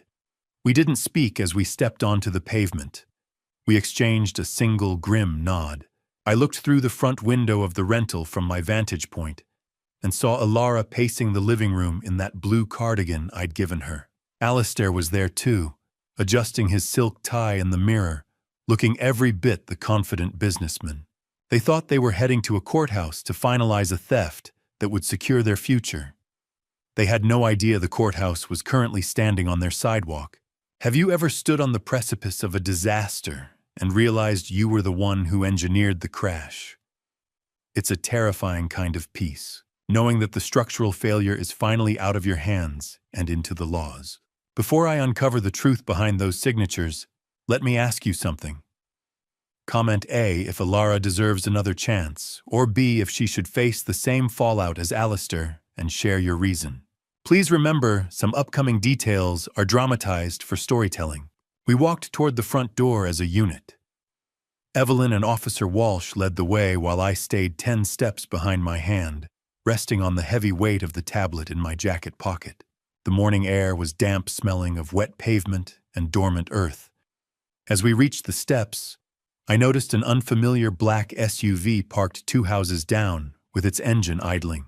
The loan sharks were already watching, waiting for Alistair to deliver the deed. Evelyn didn't hesitate. She reached out and pressed the doorbell, the mechanical chime echoing through the thin walls of the rental house. Ding-dong. The sound of a life being served. I heard footsteps approaching from the other side, the sound of the old world ending and the truth finally stepping into the light.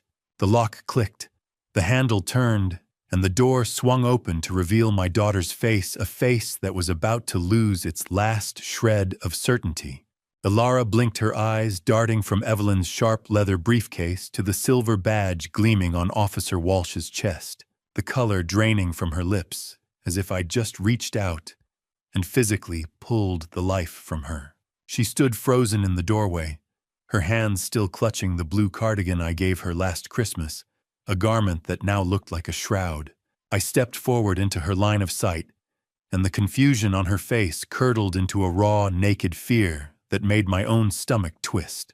Alistair's voice barked from the kitchen, demanding to know who was at the door with that aggressive entitlement he wore like a second skin.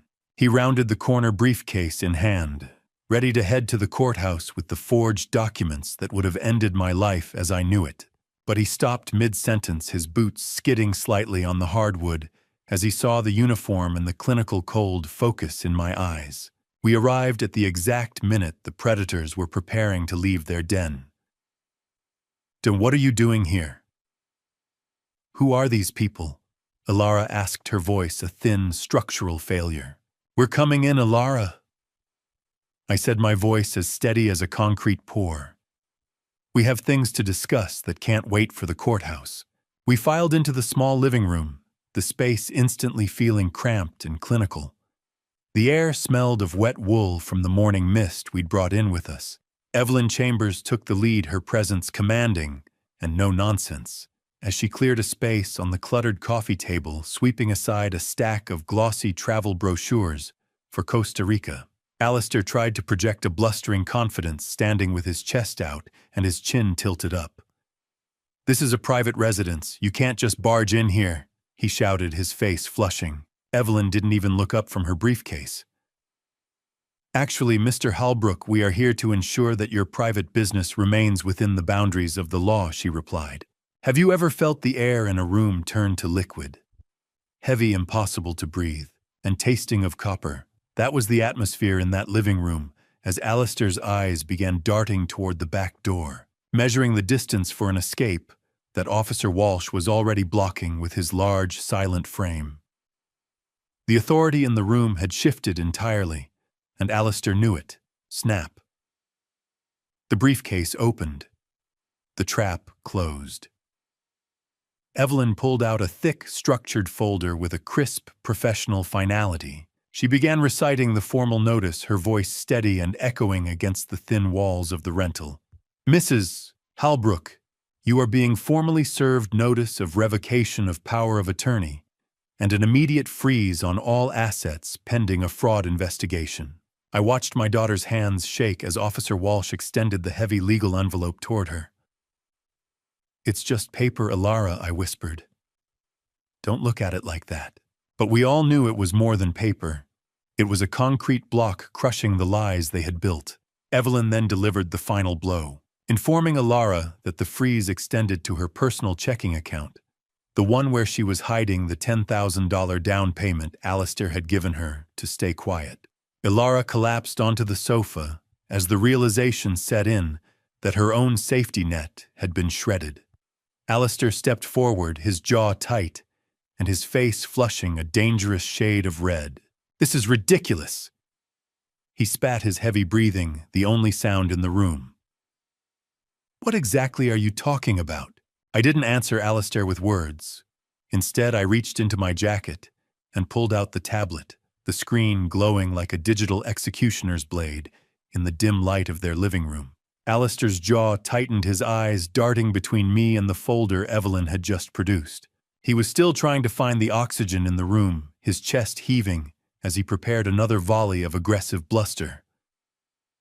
You can't prove a damn thing, Callum, he spat, his voice cracking with the strain of his own lies. I remained seated on their cheap rented armchair, watching him pace and shout about rights and harassment. He is a structural defect in my family that I am finally ready to collapse. I wait for his volume to peak. For the moment, his desperation turns into a scream before I simply tap the screen of my tablet. I don't need to prove it, Alistair, I said, my voice cutting through his noise with clinical precision. I just need to play it. The sound of his own voice, hushed and intimate, suddenly filled the room, cutting through his shouting like a knife through paper. Audio clip number 1 began to play through the tablet's high-gain speakers, Alistair's midnight call to the mistress from my own kitchen. The room went deathly still as his voice described Alara as useful weight and the old man's signature machine. He explicitly detailed the plan to flee to Costa Rica the moment the deed transfer cleared, leaving my daughter behind to face the legal fallout of a felony forgery case. Have you ever heard the sound of a person's heart actually breaking? It's not a loud crack. It's the sound of a long, slow exhale that never quite ends. Alara's face drained of all color. Her eyes fixed on Alistair as if she were seeing a monster for the first time. The recording even included Alistair mentioning the exact flight number and the September 30th date for his departure, proving he had already purchased the tickets using a secret credit card he'd skimmed from Alara's own emergency savings account.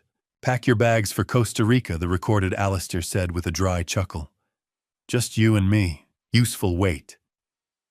That's what he called the mother of his child. The recording ended, but the echoes of Alistair's tinny recorded laughter lingered in the air like a foul odor. Alara was trembling so violently that the legal papers in her hand crinkled like dry leaves in a storm.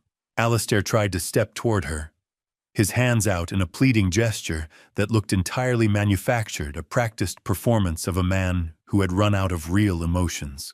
Alara, honey, that's out of context. He's twisting things, he shouted, but his eyes were wide with a cornered animal's desperation.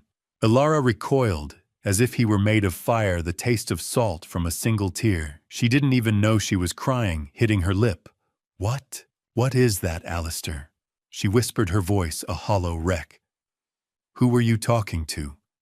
As Alistair attempted to lie his way out, Evelyn interjected with a cold, professional, sharp edge.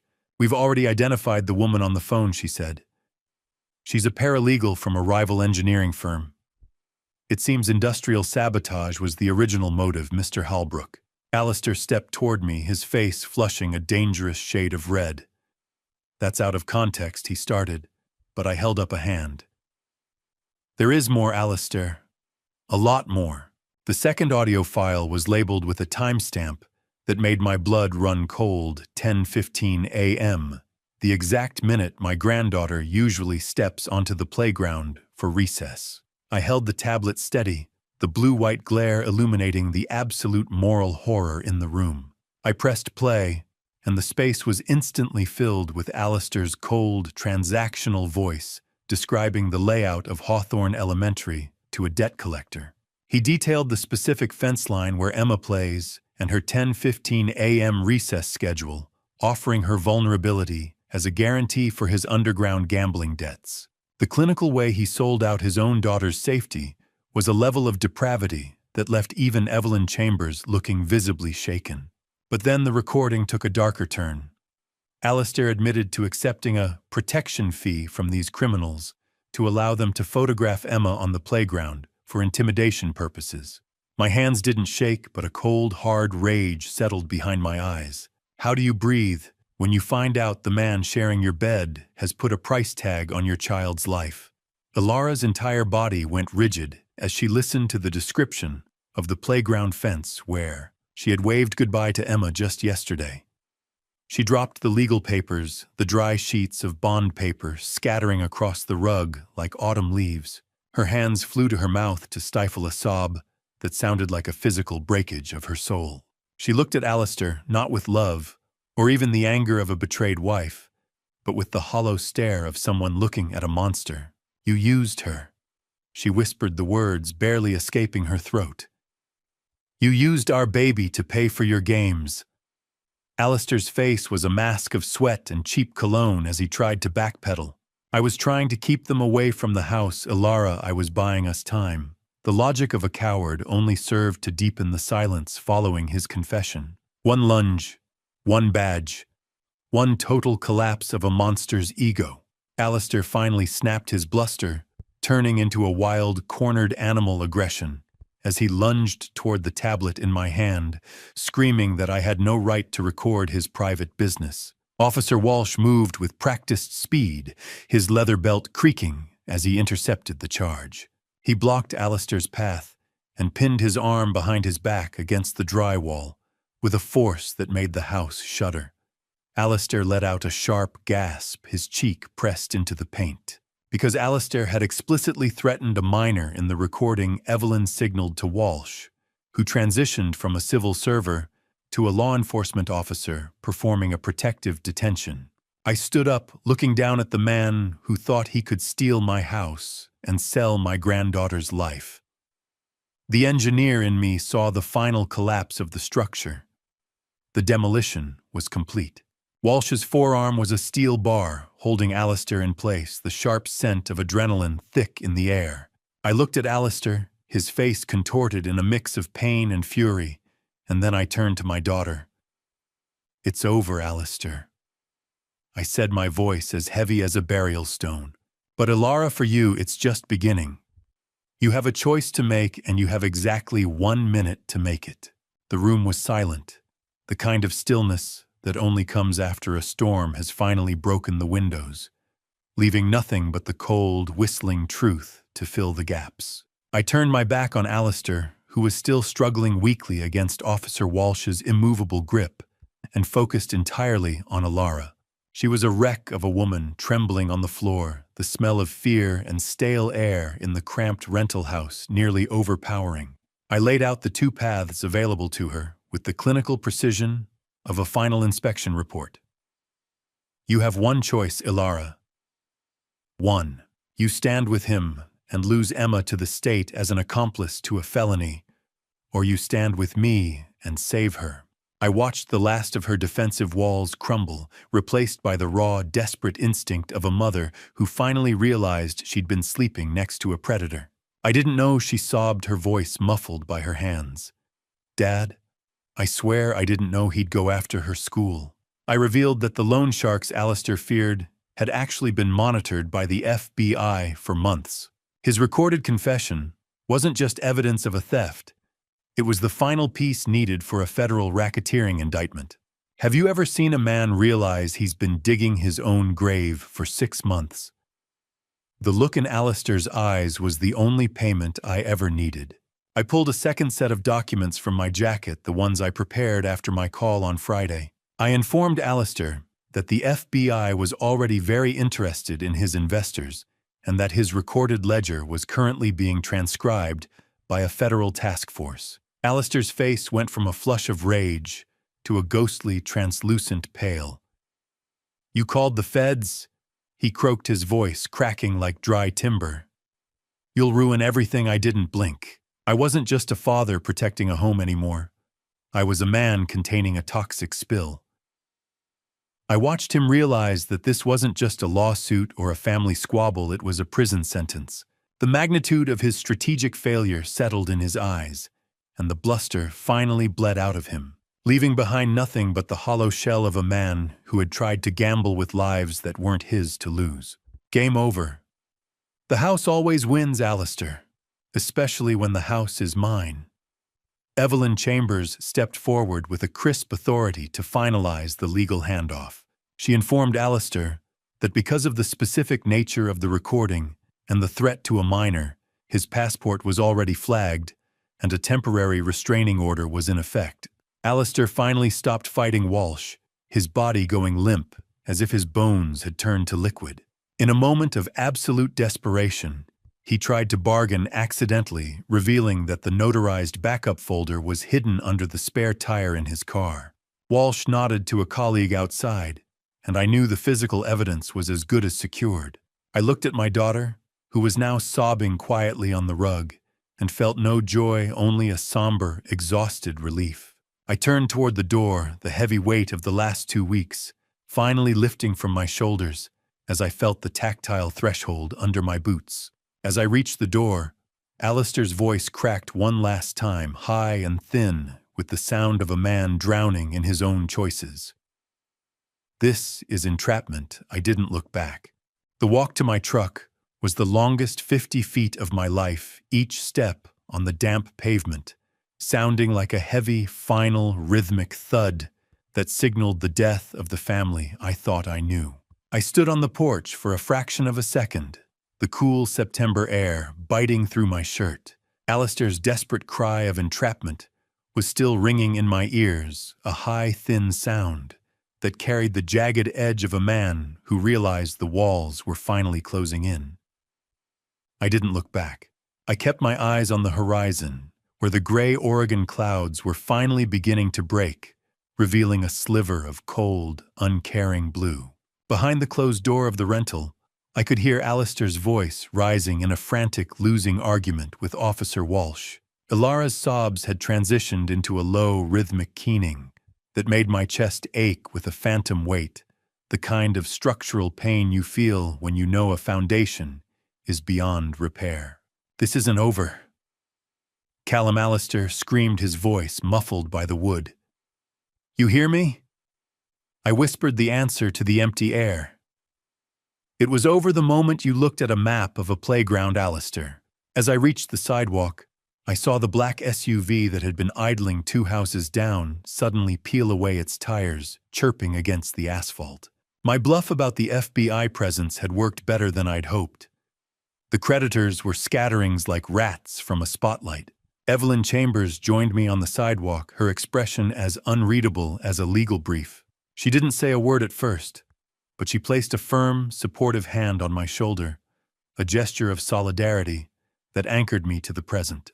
She informed me that Officer Walsh would remain on site until the primary evidence from Alistair's car was secured, and the initial statements were logged. We watched a second patrol car pull up to the curb with a quiet authority. The welfare check on Emma was being initiated at Hawthorne Elementary. For the first time in 2 weeks, the crushing pressure in my lungs eased, and I felt like I could actually draw a full breath of air. "The state will take it from here," Callum Evelyn said, her voice a calm bulkhead against the chaos. "Go home." I looked at her, my eyes stinging. "Is she safe, Evelyn? Is Emma really safe?" She nodded once, a sharp, professional movement. "She is." Have you ever won a war only to realize you're the only one left standing on the battlefield? The silence is heavier than the gunfire ever was. I climbed into the driver's seat of my truck and pulled the door shut, the heavy thud, sealing out the world of Southeast 82nd Avenue. I sat there with my hands on the steering wheel, the cold vibration of the idling engine traveling up my arms. I watched the house through the rearview mirror, half expecting it to implode under the weight of the lies I'd exposed. I had saved my assets. I had protected my granddaughter. But the bridge back to my daughter had been burned to the waterline, and the smoke was still thick in the air. Inhale. Exhale. The air tasted like rain and freedom. It was bitter. I pulled my phone from my pocket and found a final text from Warren Phillips. The cloud account is deleted. Your house is yours again. I turned the key, and the engine rumbled to life. But as I glanced at the passenger seat, I saw Emma's forgotten coloring book, the one thing I couldn't protect from the truth. I am sorry, Patricia, I whispered to the empty cabin. I did what I had to do. The next 24 hours passed in a blur of gray rain and phone calls that felt like echoes from another life. But it was the vibrating buzz of my phone at 10 a.m. on Thursday that finally broke the static. I was standing in the hallway, the faint smell of damp dust hitting my nose, as I unscrewed a dead light bulb, a mundane task intended to keep my hands from shaking. I answered the call from Evelyn Chambers and held the cold, vibrating device to my ear. She chose Emma Callum, Evelyn said, her voice carrying a weight of professional satisfaction. Ilara called my office an hour ago. She's broken, but she's resolute. She has agreed to cooperate fully with the authorities. Evelyn explained that my daughter was currently signing a cooperation agreement, handing over every shred of evidence regarding Alistair's coercion and his gambling contacts. Most importantly, she had filed for an emergency divorce and a petition for sole custody. She had finally chosen her daughter over her fear. Good, I replied, staring at the empty light socket. Emma needs her mother, the version of her that isn't afraid of a shadow.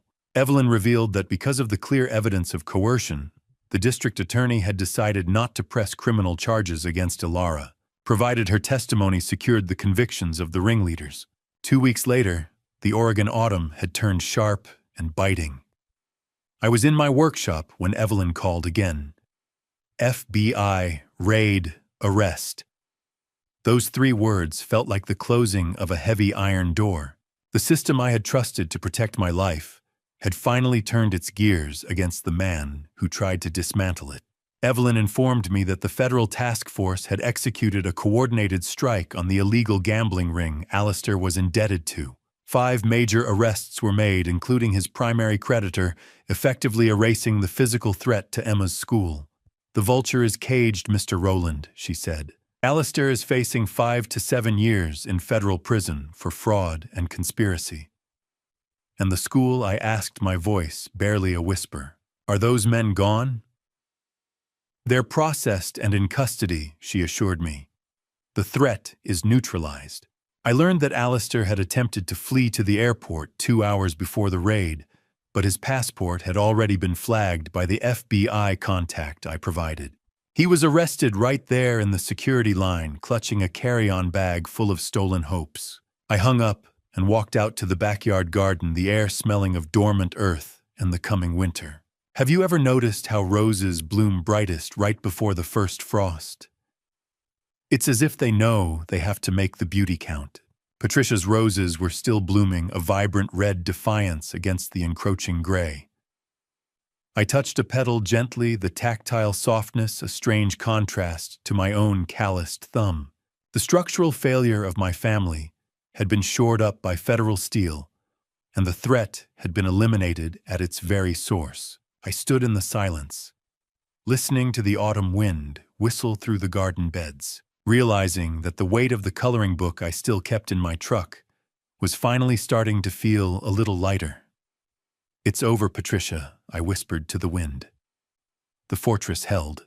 I touched the last red rose of the season and whispered, it's over. But as I walked back inside, I knew there was one more legal document that needed my signature, one that would change Ilara's life forever. How much is a daughter's loyalty worth Once it's been appraised, traded, and found wanting in the cold light of a forged signature. The walk back into my house had felt different with Alistair behind bars, but the structural integrity of my family was still compromised. I arrived at Evelyn's office for a final permanent legal restructuring on a Tuesday afternoon in late October. The long orange glow of the autumn sunset spilled through the windows, casting skeletal shadows across the mahogany desk. I sat across from Evelyn Chambers one last time, the smell of mahogany and old leather anchoring me. We weren't here to discuss arrests today. We were here for the final demolition. I want her removed from every schedule of assets, Evelyn. Totally and permanently, I said, my voice steady. It wasn't an act of malice, but a structural necessity. I cannot leave my life's work to someone who proved they could be bent by the first predator to come along. Are you sure, Callum? She asked, her eyes searching mine. This is a bell you can't unring. I nodded without hesitation. I'm an engineer, Evelyn. I know when a beam is too warped to hold weight. A will is just a blueprint for a life that hasn't ended yet. And like any good blueprint, it needs a fail-safe. The second half of the document was the reconstruction. I established an irrevocable spendthrift trust for Emma, ensuring her education, healthcare, and future were shielded from both Alistair's greed and Alara's poor judgment. I appointed a corporate trustee to manage the funds, removing the temptation from Alara entirely. Emma is the future of this family, I explained. She's the only part left that hasn't been compromised. As I reviewed the Emma provision, I realized I was building a bridge for my granddaughter that her mother would never be allowed to cross. However, I included a conditional amnesty clause. Alara would receive a modest monthly stipend, but only if she maintained a permanent restraining order against Alistair and completed a court-ordered financial responsibility program. It was a door I was leaving ajar, though I didn't expect her to walk through it anytime soon. Love means consequences, and I was finally enforcing them. Ink, paper, seal, the family tree was pruned.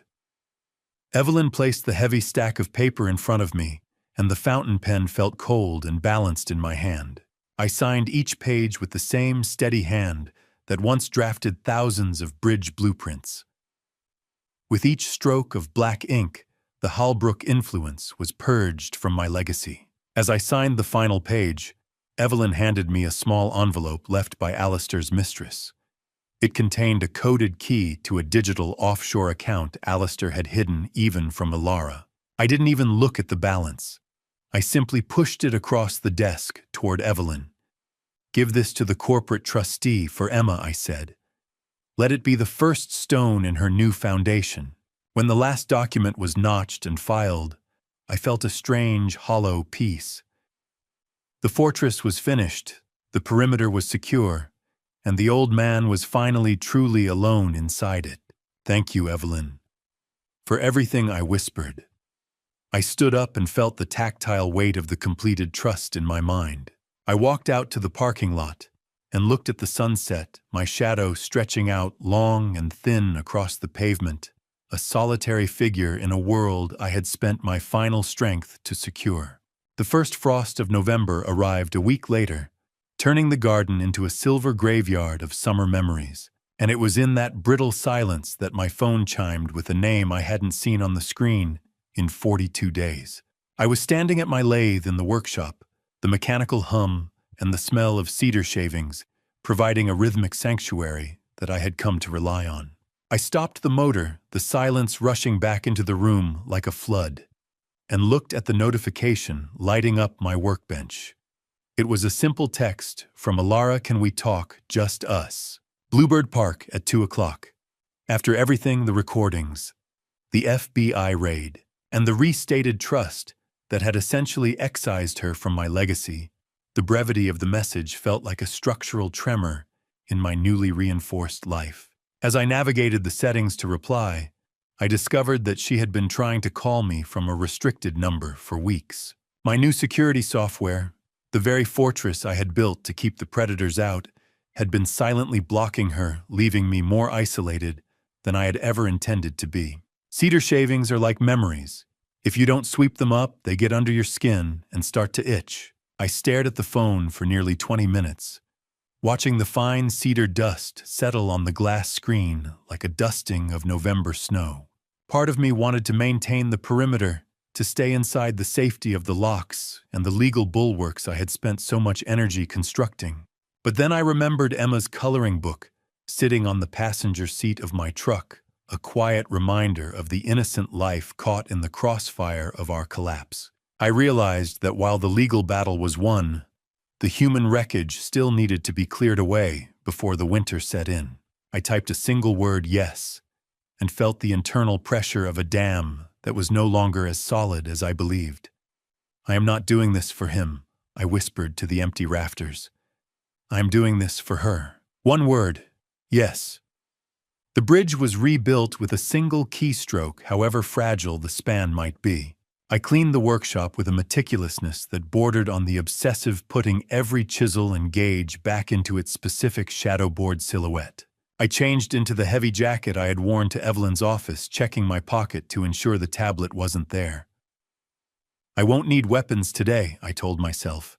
Just the truth. Whatever is left of it.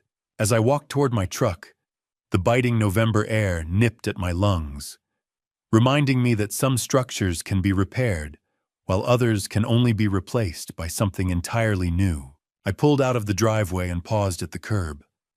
Across the street, a white moving van was parked at the rental house. Alistair's mistress was methodically clearing out his belongings, revealing that the parallel life he had built was being dismantled by the very people he had trusted. The demolition was total. I drove toward Bluebird Park with a somber determination, my boots crunching on the frost-covered grass as I approached the duck pond. I saw her sitting on a bench near the frozen water, a silhouette of grief in a heavy coat I didn't recognize. And for the first time in my life, I didn't have a blueprint for what to say next. Bluebird Park was empty, the playground equipment standing like skeletal remains under the gray sky. I walked across the frozen grass, the rhythmic crunch of each step echoing in the silence of the November afternoon. I saw Ilara sitting on the bench by the duck pond, her silhouette small and huddled against a cold wind that whipped through her winter coat.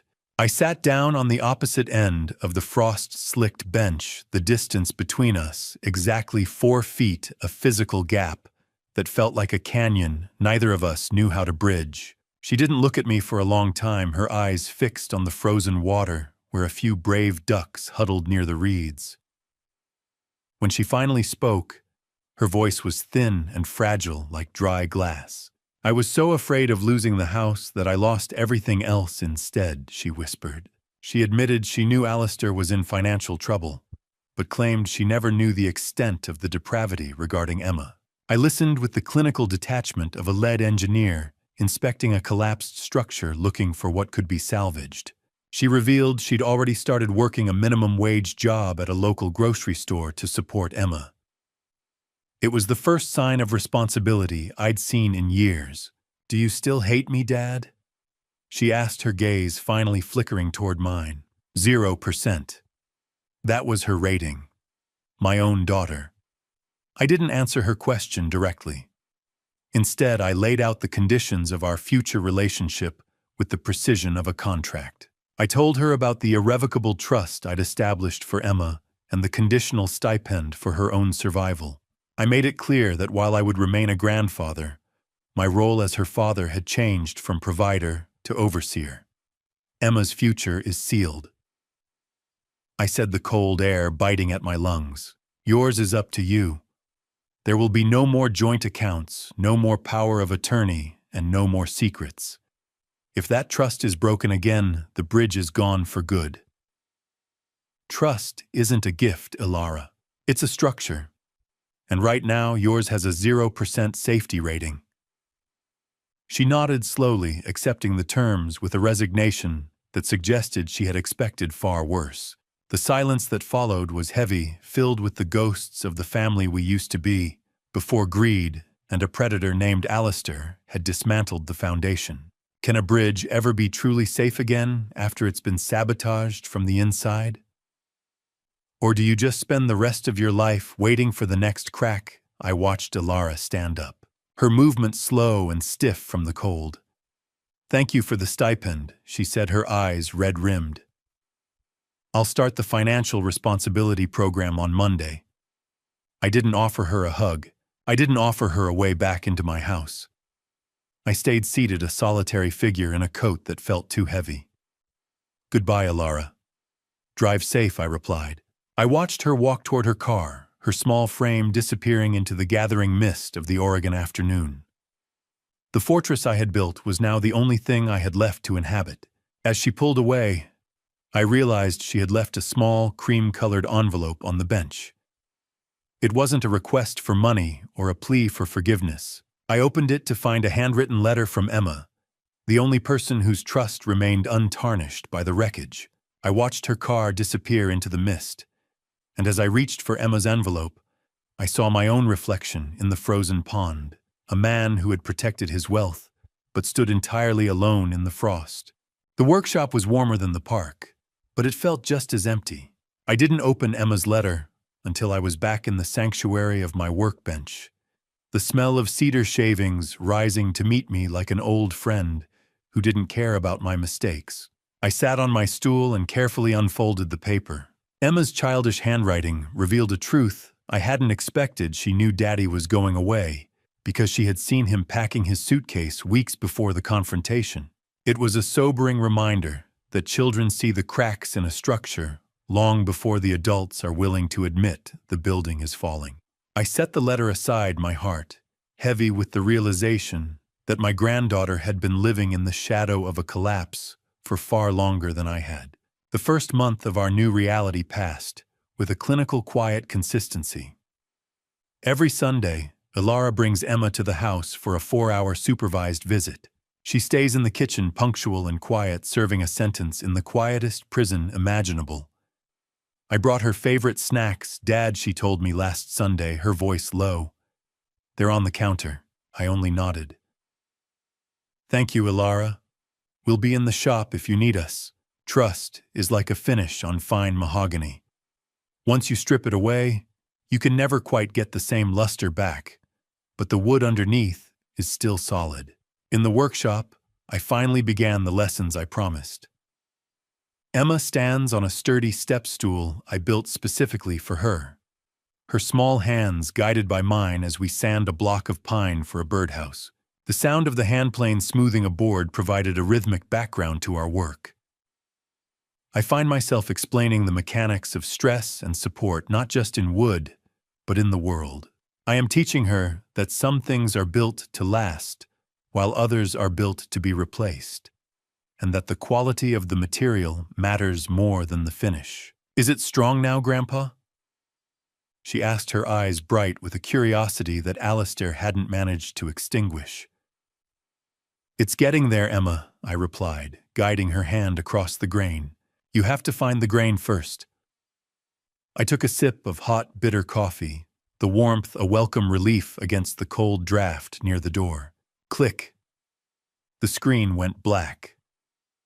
I was no longer a spy, I was just a grandfather. On a Tuesday night, as the first real snow began to dust the Oregon pines, I sat at my workbench and opened the surveillance software one last time. I watched the empty rental house across the street, now bearing a for lease sign in the yard. Then I toggled the feed to Ilara's new apartment. She was sitting with Emma helping her with homework, the scene mundane and safe. As I prepared to log off, I noticed a notification from my bank. Ilara had been putting half of her modest monthly stipend into a savings account for me, a quiet, unforced attempt to pay back the theft. I realized then that a fortress is only a prison if you never let yourself leave. With a single deliberate click, I deleted the remote access software forever. The perimeter is secure, I whispered to the empty shop. Good night, Emma. Good night, Ilara. I walked to the workshop door and flipped the switch, leaving the tools in the dark. As I stepped out into the biting November air, I saw my own footprints in the fresh snow leading away from the fortress and toward the house. The garden outside was a skeleton of its former self, buried under a foot of Oregon snow. But inside the workshop, the air was warm and thick with the scent of cherry wood and the quiet concentration of a child. I watched my own footprints in the fresh snow leading back toward the house from the night before. A trail of resolve that felt permanent now. Emma and I were working on a small jewelry box, a replica of the one I had made for Patricia 30 years ago. I watched her small hands follow the grain of the cherry wood, her brow furrowed in that same engineering focus I used to see in my own reflection. As we worked, I noticed a small notebook tucked into her pocket. She pulled it out to show me sketches of the garden and the lathe-detailed drawings that mirrored my own analytical worldview. "Will the roses remember to come back, Grandpa?" she asked, her voice light against the howling wind outside. "The roots are deep, Emma," I replied, placing my calloused hand over hers. "They never forget where they belong. I am teaching her that sleep isn't death. It's just a structural pause, and that some things have to be sanded down to their rawest form before they can truly shine. Fine grit, no more rough edges." The healing had finally begun. We moved from the coarse sandpaper to the fine grit, the wood becoming smooth as silk under Emma's palm. She grew quiet for a moment, the only sound the rhythmic rasp of the paper against the cherry. "Mommy said she's learning how to fix things," she said, looking up at me. "Like you, Grandpa, I felt the last of my anger toward Alara turning into a manageable, distant weight, much like the sawdust we were currently brushing away." "Exactly like me, sweetheart," I told her. "We're all just trying to keep the house standing." I didn't tell her about the court dates or the stipend I'd arranged. I only wanted her to know that everyone sometimes makes a mistake in their blueprints. The quality of the material is what matters. And despite the fractures Alistair had caused, the wood of this family was still salvageable if we worked slowly enough. I felt a sense of forgiveness taking root, a quiet reconstruction of the bridge I thought I had burned to the waterline. Wood oil is like time. It doesn't change the nature of the thing, it just makes the truth of it easier to see. We applied the first coat of oil together, watching the cherry wood deepen into a rich, protective amber. Emma's eyes lit up as the grain revealed itself, a hidden pattern that had been there all along, just waiting for the right touch. "It's beautiful, Grandpa," she whispered. "It looks like it's glowing." "That is because it is strong on the inside, Emma," I said. "That is what matters." I realized then that my survival wasn't about the money or the deed. It was about being the one person left to show her the pattern. As we finished, I turned the box over and showed her the small letter C I had carved into the bottom. A Roland legacy reclaimed from the Halbrook influence forever. I looked at the empty spot on the wall where the hidden camera used to be, then back at my granddaughter, and I finally understood that the best way to watch over someone isn't with a lens, but with a steady hand. I felt a sense of completion that no structural report could ever provide. The snow stopped falling just as Alara's car pulled into the driveway. The snow stopped falling just as Alara's car pulled into the driveway. The silence that followed, not the heavy, suffocating kind I'd lived with for months, but something lighter, like a building that had finally settled into its new foundation. I stood on the porch, my breath blooming in the cold air, as Alara secured Emma into her car seat. We didn't exchange words of forgiveness. We simply exchanged a look of mutual recognition of the new hard boundaries that define our lives. "See you next Sunday, Dad," she said, her voice quiet but steady. "Next Sunday, Alara." "Drive safe," I replied. She drove away, and I was left with the quiet dominance of a man who fought a war in the shadows and won back the right to live in the light. The fortress was no longer a bunker. It was just a home again. I watched the taillights fade, knowing the perimeter I'd built didn't just protect my money, but the fragile chance for my daughter to become the mother Emma deserves. I returned to the workshop, the smell of cold cedar and wood oil greeting me. I opened my laptop for the final time in this professional capacity. I found the encrypted chat with Warren Phillips, the man who had given me the eyes to see through Alistair's lies. I tried to process the final payment, but I realized Warren had already refused it. He'd left a short note seeing a master engineer at work was payment enough. I felt a surge of mutual respect for the man across the street who had risked his own peace for mine. "The job is done, Warren. Wipe the drive," I typed. "Operation complete," Callum came the immediate reply. "Take care of that granddaughter. Delete. Erase. Gone." The digital ghosts were finally laid to rest. It was the final engineering check on a bridge I never wanted to build, but one that saved my family from a total structural collapse. What is the weight of a secret once it's been told it's nothing? It's lighter than the air in an empty workshop. As I initiated the final wipe of the laptop, I discovered one last hidden file Warren had left for me. I clicked it, and suddenly the workshop was filled with the sound of Patricia's voice. It was a recording from a years-old backed-up security test we'd forgotten about. "Callum, honey, don't forget to come in for dinner," she said, her voice warm and full of the life we'd shared. It was an audible blessing from the woman who had started the garden, a final reassurance that the foundation we'd laid together was still holding firm. I closed the laptop, the lid clicking shut, with a sound of absolute finality. I listened to the house. It was quiet, but it was a living silence, the hum of the refrigerator, the wind in the pines, the absence of Alistair's predatory pacing. I looked at the jewelry box. Emma and I had finished the oil, giving the cherry wood a soft, protective glow. I am an old man with a steady hand, and for the first time in a very long time, I don't feel the need to watch anything at all. No more cameras. Rest easy, Patricia. The house is safe.